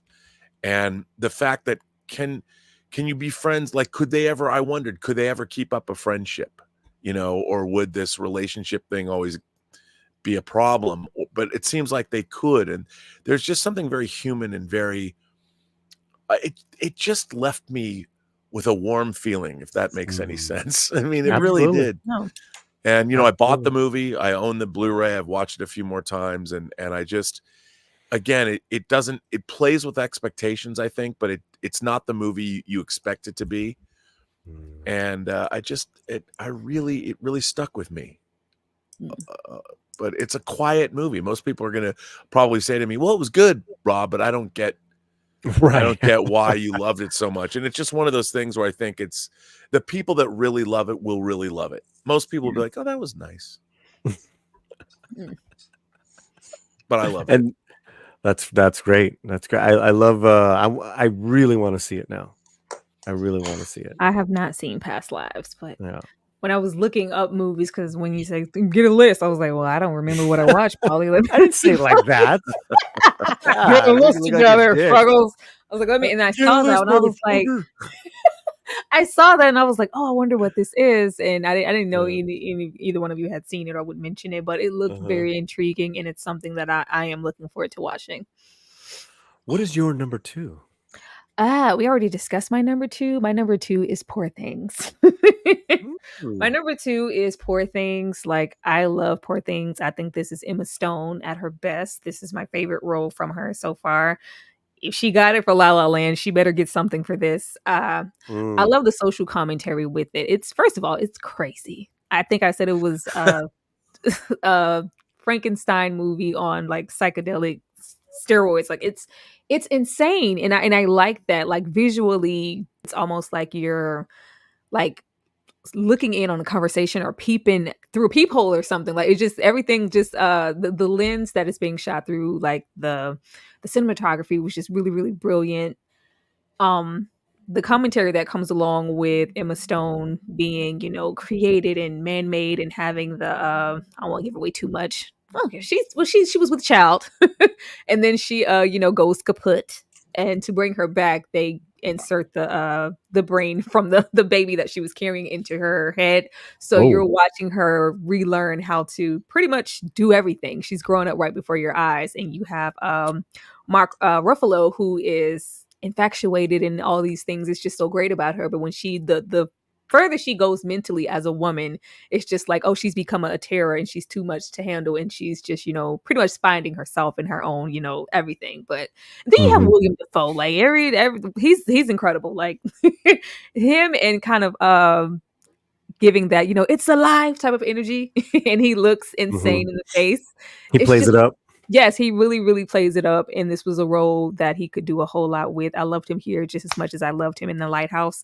It's just really, really good, and I only got to see it one time, and I really want to see it again. So you can catch certain things and it could seek in, but I remembered enough, and it impacted me enough for me to make it my number 2. And everything that Robert said about it earlier, it's just that times 10. But if you love different, it's very whimsical. It feels very Tim Burton-esque. Whimsical is a great word. Okay, you know what?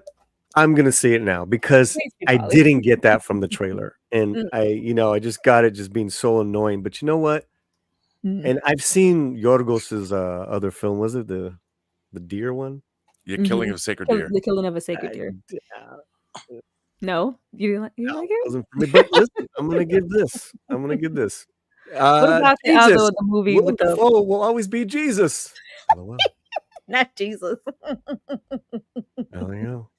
Oh man. Yeah, I think we gave you props earlier, Tom. We gave you props earlier, my friend. I hope you enjoy it, Polly. Like I just go in with a clear mind and just expect, like it's so different. It felt like they didn't care making this movie. So many movies now are projected based on, how much money is this movie going to make? What audience is it for? Right. Graphically, it's R-rated, and we get some really like graphic things happening. Like it's yeah, there's like a lot of booty in this, right? Yeah, it's booty. What's another name for pirate treasure? Booty. This isn't a safe movie. It just feels like somebody wanted to make their own thing, and they did that, no matter the cost, no matter who saw it or how much money it was going to make or not. And we don't get enough movies like that. This is very different. Okay.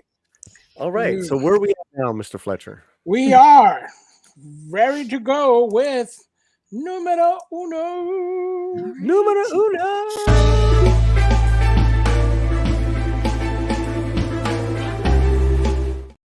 We got production. Oh, wait, what? Production. We got production.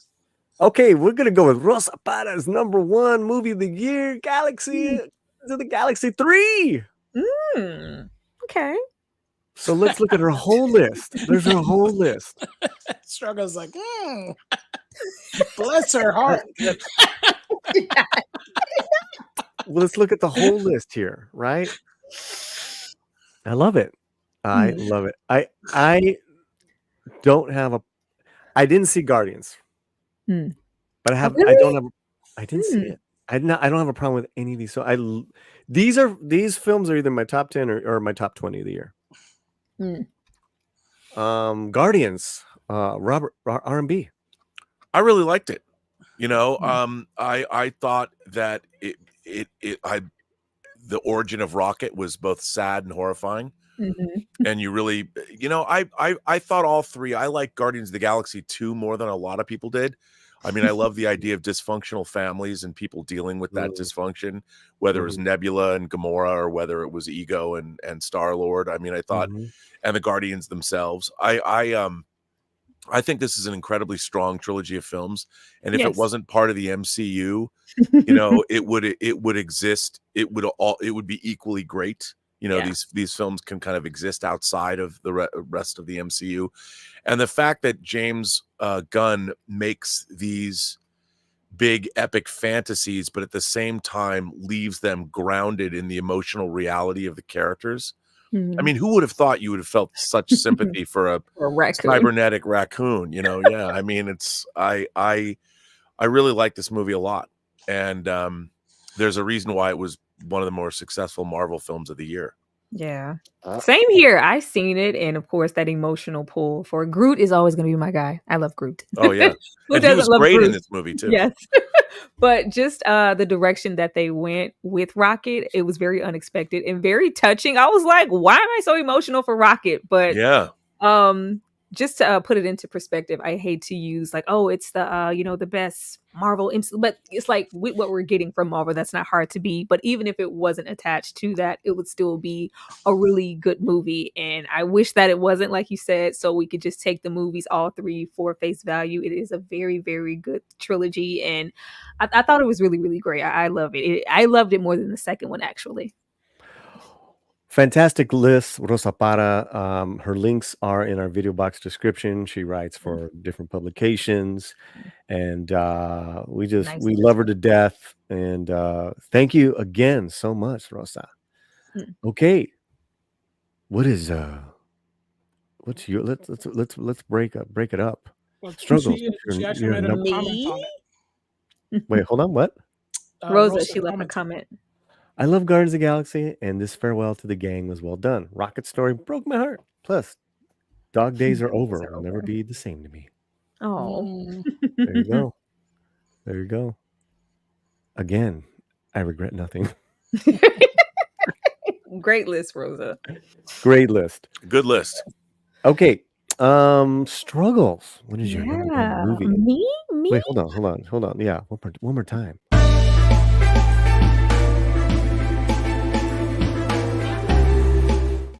Yeah. Groovy. Well, with me, because you know me, I'm Black. And we only get, a certain amount of movies per year, it feels like. And it always seems like we get stuck in certain genres. So just for that alone, They Clone Tyrone is my number one. I can't speak for all of us, but I know a lot of us reviewers, when we talk about areas that we want to see ourselves in, we always bring up horror and science fiction. Like, if we could just get some horror and some science fiction, that would just make our day. And to put us in this science fiction aspect and combine that with things like, the blaxploitation era and other things that I love, the acting, I love Jamie Foxx and Tiana Parrish, like everything that I would have wanted in a film like that was there. And it was the film that I personally anticipated all year, and it didn't disappoint. And I'm hoping that we do get a part 2, even though sometimes those could, ruin the whole, the thought process of what you loved about the first one. But They Clone Tyrone is absolutely my number one movie for, one. It was us. I love to see us on screen. I love to see us in multiple genres. This movie was smartly written. Outside of that, it was so many Easter eggs and pockets of little information to go in deep dive and break down and go, oh, I wonder what that really meant. And also, paying homage to other, blaxploitation era films, as well as something, as recent as what is that? Freaking Undercover Brother or something. Or Black Sure. Dynamite, and those type of movies that I love. So to add that and put us in a science fiction setting, it's absolutely going to be my number one. You know what? I don't know if I'd put it my number one, but I love this movie too. Mhm. I thought it was because I love blaxploitation movies. Yeah. I don't know if you remember Original Gangsters, directed course. by. Yes. So it was directed by Larry Cohen, who directed Black Caesar, one of the first blaxploitation movies, and in the '90s he made Original Gangsters, and he brought back everybody from Fred Williamson, Richard Roundtree, Pam Grier, Jim Brown. Jim Brown, and I went to the first showing of that movie. It was at the Cinerama Theater here in Hollywood, big gigantic theater. There was only like 6 of us in the theater, and we were all there for the right reasons. And when Fred Williamson steps, he has a Learjet, and the Learjet pulls up to this, and the thing goes down, and he's getting out of the Learjet is back, like he's come back to conquer the hood, and he takes his stogie out of his mouth. The 6 of us in the theater, we're all like, yes.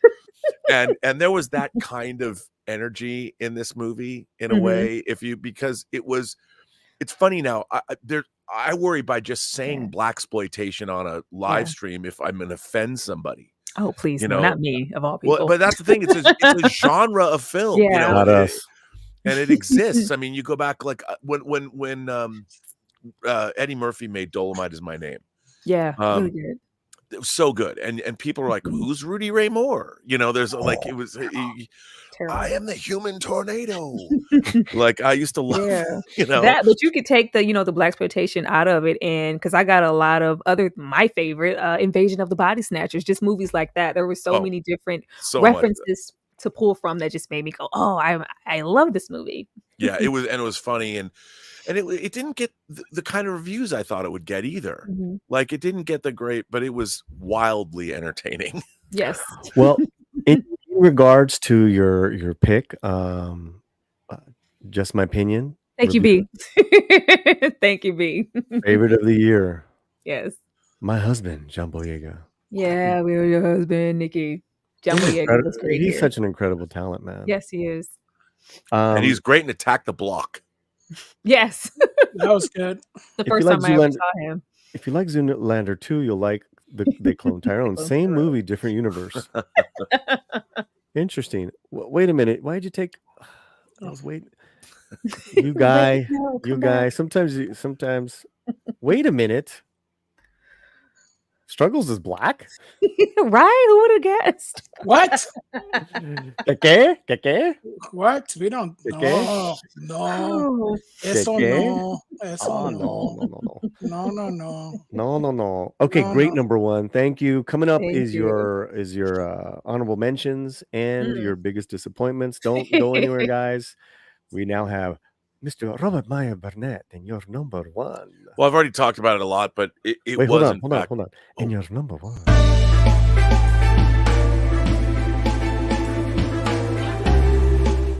Yeah. Production. Production. I mean, Struggles is black. Yeah, cállate, güey. You can't. But you know what? These days, you can't assume that people might not identify that way. Just because they look some way doesn't mean that's the way they identify. You got to ask. Hot take. Got to ask. Make sure. Carly, if you're not Latino, just tell me now.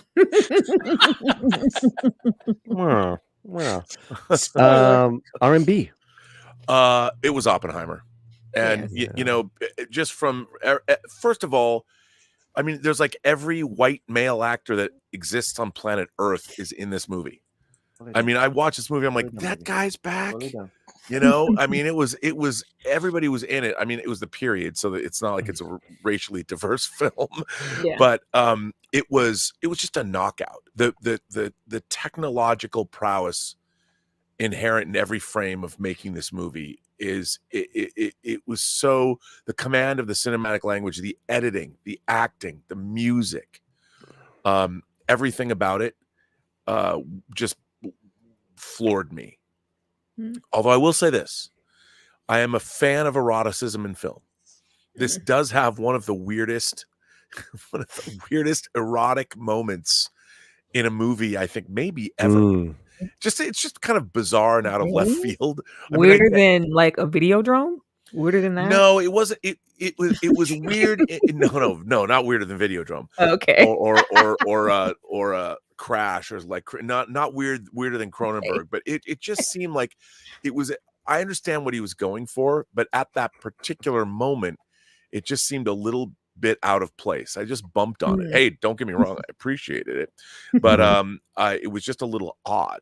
But other than unlike say in Fair Play, I love that, and it was extreme and great. But other than that, it was just a small little thing. But the movie is, it's an incredible film. And I wanted to say one thing. I've read a criticism about it. Some people said, well, they never show the results of what happened with Hiroshima and Nagasaki and the dropping of the bombs on Japan. Well, but the thing is, he wasn't there. Oppenheimer wasn't there, and they kind of show when he's realized what he's unleashed, and the idea that what has happened to the world because of this tremendous, horrible power that he brought into the world. And it does a really great job, I think, of dealing with these issues in a very profound way. But again, Christopher Nolan is presupposing great intelligence on the part of the audience, and it's wild. I will never understand how this movie almost made $1 billion. I wish every movie that was like this made $1 billion, but it gives me hope. Of all the things that happened with humanity this year, one of the things that gave me the most hope is that enough people saw this movie that it almost made $1 billion, which means people are looking for smart, well thought out, and beautifully presented entertainment. If you make something, they'll come up to your level. You don't have to dumb things down to get people to go. Yeah. Nice. Well, stick around. R&B's got his honorable mentions and disappointments coming up. But I think I'm ready for my number one film. Here we go.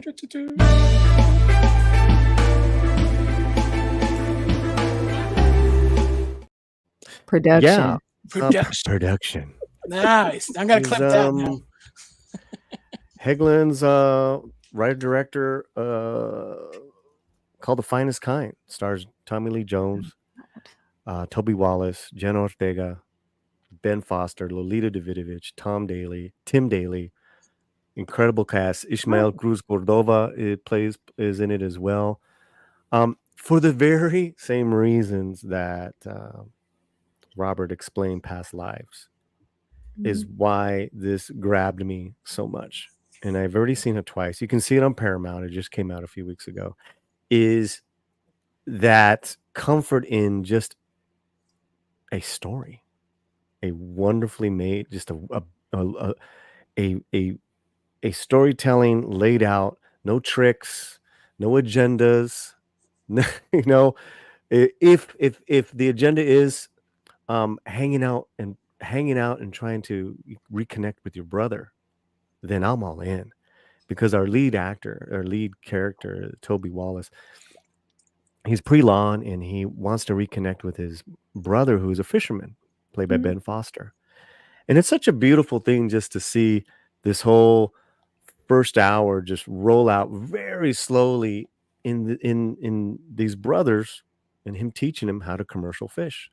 I mean, wow. It's really, that's what you're getting this first hour. So the filmmaking is incredible, as they're on the seas a lot, and the drama of it happens in the second half, which I really appreciate because I'm already invested in all the characters. And I just want you guys to go see this. I don't want to hype it too much. It just struck me because I'm a big fan in positive male characters, Mhm. where brothers reunite, fathers do the craziest things they have to do for their sons, and then a father, played by Tim Daly, who just wants to go along for the ride and be there for his son. No one's this. Another thing that I love about our lead guy, which I think gets a lot of, it's gotten some criticism, and it's gotten really horrible reviews from critics. Hmm. Which I Wow. don't really care. Is that our lead character? He's not a broken kid. Hmm. They raised a very good kid who's pretty up, but he's yearning for something else in his life, and he finds it in fishing with his brother.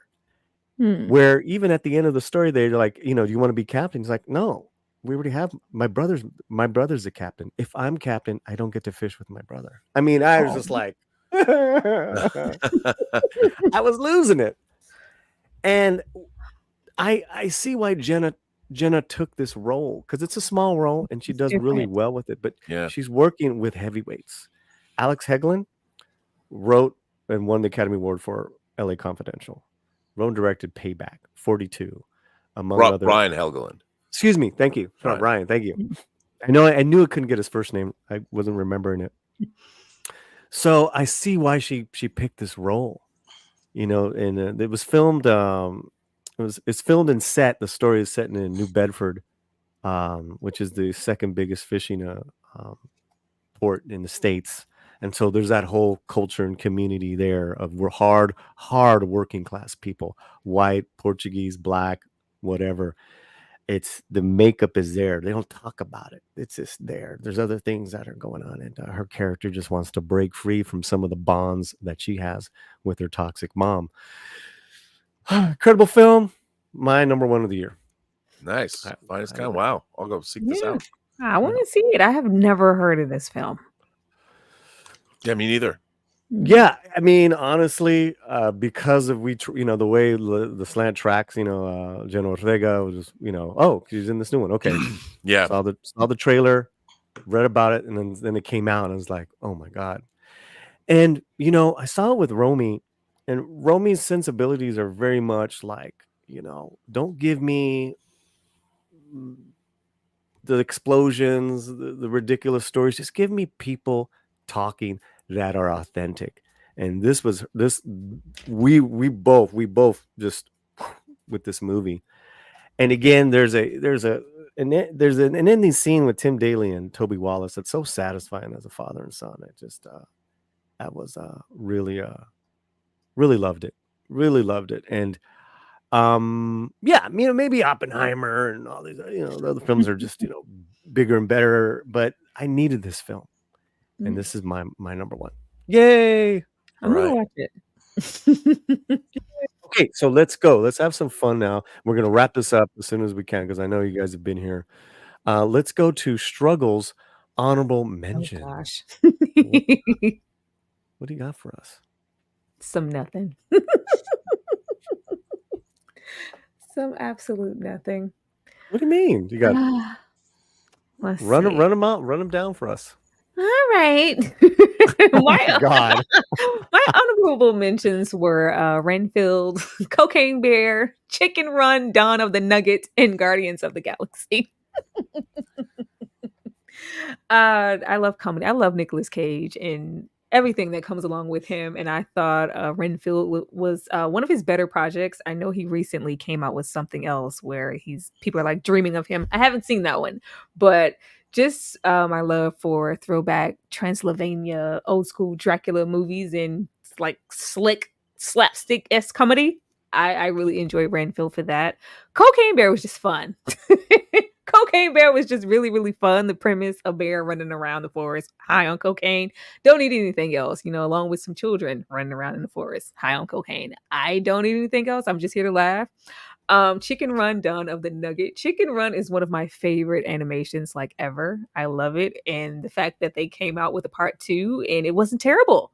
after all this time, and they were able to encapsulate me again to why I love that animation in the first place. It's available on Netflix. I love that. And we already spoke to Guardians of the Galaxy being, absolutely a tearjerker and a moving situation. As far as my disappointments, I have Indiana Jones. That crap. That was terrible. I was really disappointed in that. I shouldn't have got my hopes up. I'm right. That was probably my biggest disappointment. I'm right there with you. I just really wanted the Dial of Destiny. He deserves more respect. The Indiana Jones series, especially the first two. Oh wait, did we jump to Did you jump? Sorry, I had to check. Oh, I went to the disappointments. Okay, biggest struggles, biggest disappointments. Yeah, you got some you have something that's going to come up on the screen for the disappointment. Go production. Production. No, we didn't get. Yeah, Indiana Jones was very disappointing, and the first two, as far as like action adventures movies, those are my favorites. So the fact that his character went out on such a sad note, in my personal opinion, it just really didn't pay respect to Harrison Ford and what he's done with the role for many, many years. And I also have Exorcist the Believer. I thought with them bringing back Bruh. I was hoping, for 2 seconds with them bringing back her name is escaping me from the first Exorcist, the mom. Oh, Ellen Burstyn. Yes, Ellen Burstyn with them. How can I forget her name? She's a really great asset and a really great actor. And just from who she was there to bring her back here and do what they did with her character, it was very disappointing, as well as the movie. And I also have Insidious Red Door. I love the first Insidious, and I was hoping with them getting the cast back together once again with that hope that the movie would, justify that. It did not, and that was disappointing. But that's all I have. Oh, that's it. Yeah, that's it. Okay, let's go to honorable mentions. Where's your R&B? Did you type it? No. You just went disappointments. Yeah, disappointments. Whoa. I didn't do honor, but I got my honorable mentions. Okay, go for it. One, there's an actor named Coleman Domingo, who you might know. He was the voice of Unicron in Rise the Beasts. He plays Mr. Danny Glover's part in the new Color Purple. Yes. And he was in a movie called Rustin. And he basically plays Bayard Rustin, who was the man who planned the March on Washington. And he was kind of Martin Luther King's right-hand man. And to be honest, I didn't know much about him at all until I saw this movie.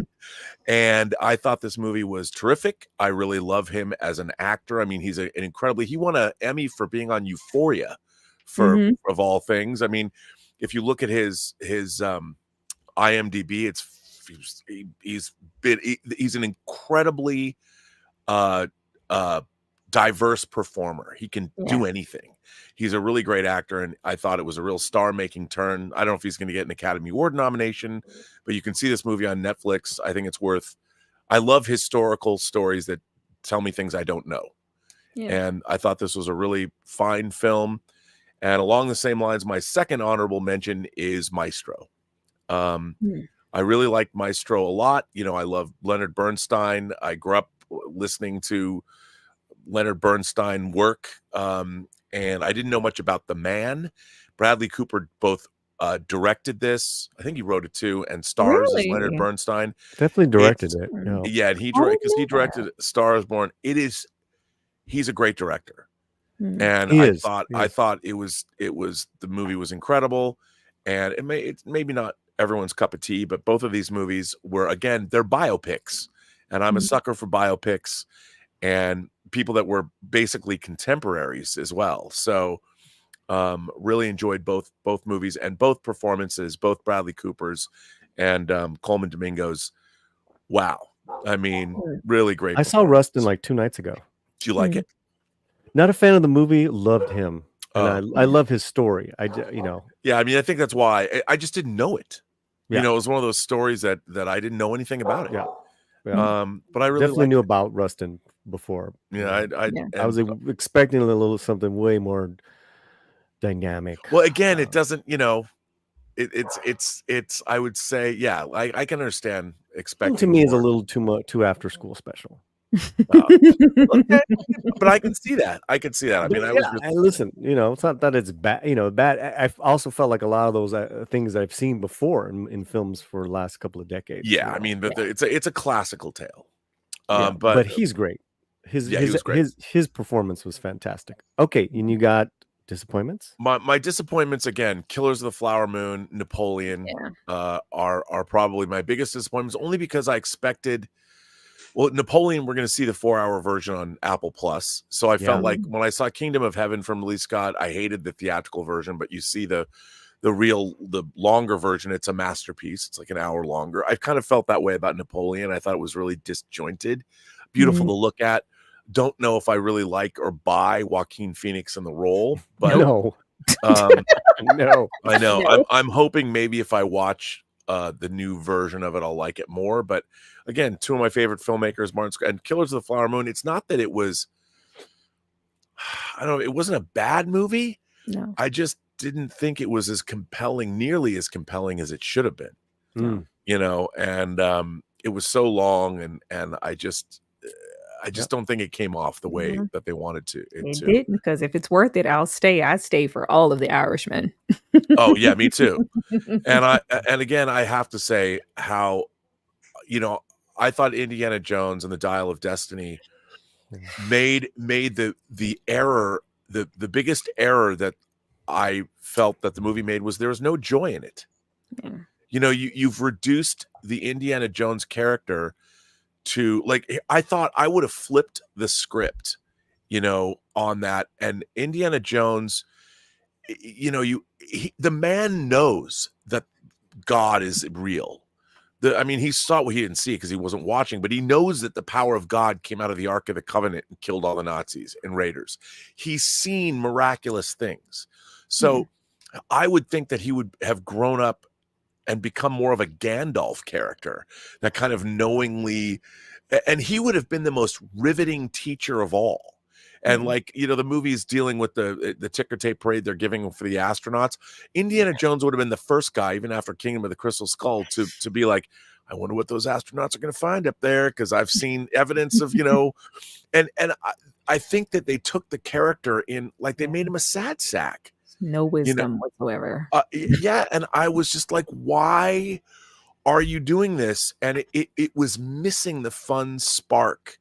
I mean, look, it was very beautifully made, but I was just sitting there the whole time thinking, when is this movie going to start? None of the action sequences were particularly engaging. Did you say, when is this movie going to start? Yeah, it never. It was like, it was like you're making out with somebody, but it's just not working out. You know what it is? That's kind of the way I felt about this movie. I kept waiting to, like, be aroused, and I wasn't. It wasn't you, movie. It's me. Oh, I think there is. Well, let me get to my honorable mention. Was that it, sir? Was that it? You said something about I love the Flash. Were you being funny? No, I really like the Flash. I was just saying that I like that movie more than a lot of other people. I thoroughly enjoyed Me the and Flash. Polly's face, like, I know, thoroughly enjoyed it. Listen. Your Flash is my Blue Beetle. Okay, where am I like Michael Keaton. That's all I like. I loved it. Okay, my honorable mentions. Honorable.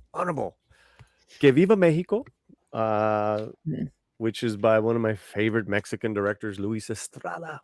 No, oh God, it's such a great tale.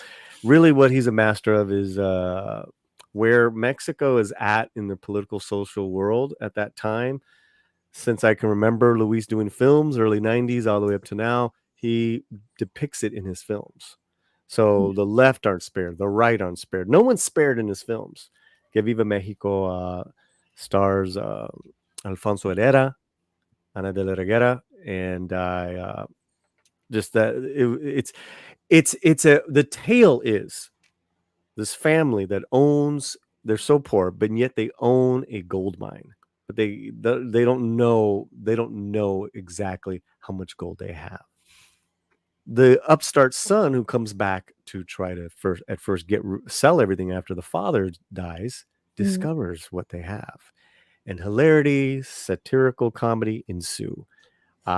It's really it's not one of his best films, but it's really good. And a lot of his films you can catch on Netflix. It is in Spanish, and great characters, including the incredible Damian Alcazar, who played Blue Beetle's dad in the film Blue Beetle, the same actor. But to see him act in Spanish, it's just a whole different onda. Blue Beetle. It's my honorable mention. I absolutely adore the film. It's a gem of a superhero film in a world of terrible superhero films this year. And we'll get to that in a minute. Air, Talk to Me. We talked about it. Radical, we talk about it. Those are all just very very entertaining films this year. Like R&B, I'm really 2023 was an incredible year for film. Just amazing year for film. That being said, here are my biggest disappointments. I base them off of not like, oh yeah, you expect that film to be bad.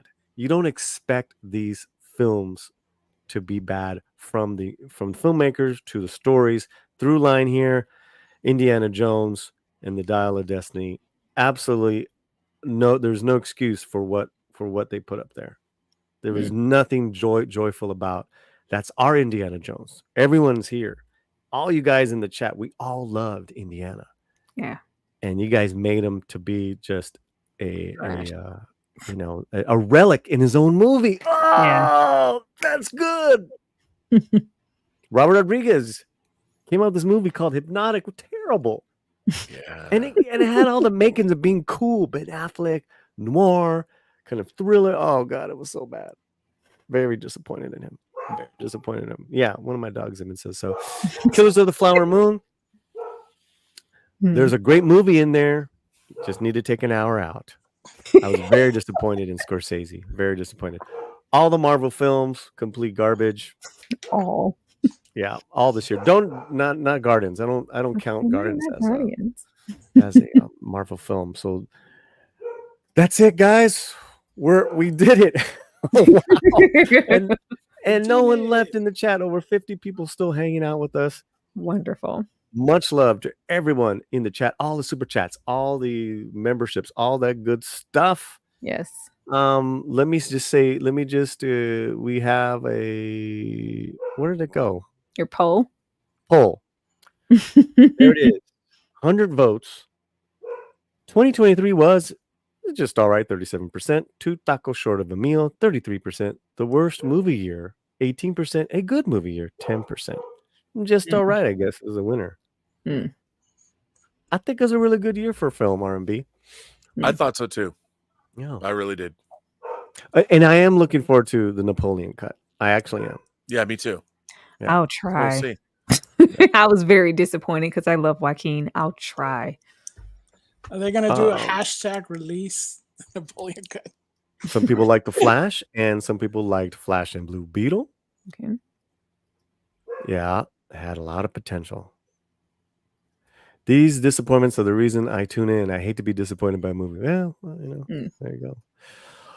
Okay, my friends. Well, I want to give the stage to our wonderful panelists, my friend in person and here on these crazy things called the interwebs. Robert, what do you got going on for us? Well, I've got my channel, the Burn Network, and still going to be doing all the shows on the Burn Network, probably doing more in 2024. The big thing I have going on is we're finishing up a new feature film that I produced called White Devils. That's based on a South African playwright's play, African Gothic. We're finishing that up, and I don't know when you'll be able to see it, but we're taking it out on the festival circuit. And then the thing that I've just finished, I'm producing an audio drama, and I'm working with writer Max Allan Collins, who wrote the graphic novel Road to Perdition that the movie was based on. And he has written, I'm wondering if I have one at arm's length. I don't, but he has written a series of 19 detective novels about a character named Nathan Heller. And Nathan Heller began his career in the early 30s as a cop in the Chicago PD, and he works his way up to becoming Private Eye to the Stars. And the novels span from the 30s to the end of the 60s so far.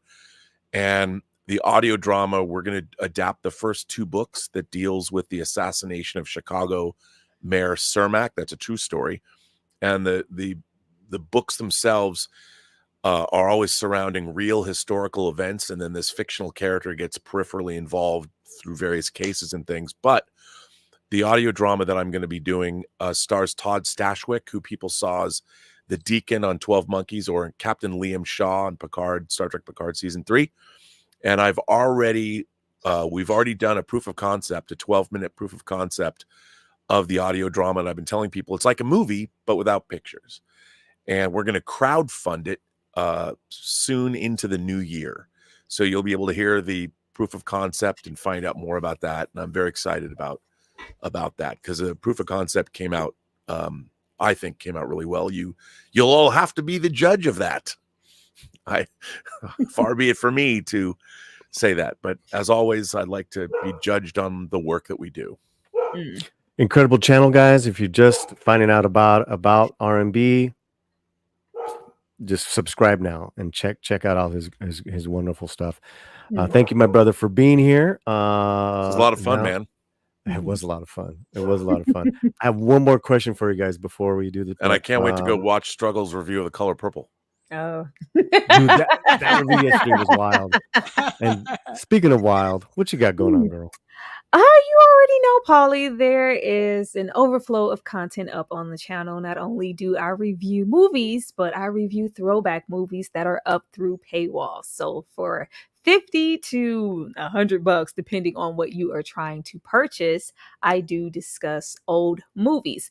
Now, what is coming up in the chamber, which is great, while we were sitting here talking, someone finally bought some Tim Burton and they paid for Beetlejuice.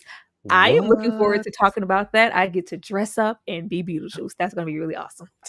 That's going to be really, really awesome. But as far as what's coming up recently, I have, let's see, Warriors is coming up. Someone paid for the Warriors. That's coming up this week. Have you watched it yet? I have not.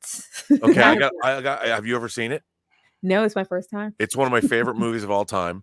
I've been hearing it. It just came out on a 4K disc. Because there's 2 different versions of the movie. Only watch the theatrical version. Okay. Don't watch the horrible director's cut. Okay. You're in for a treat.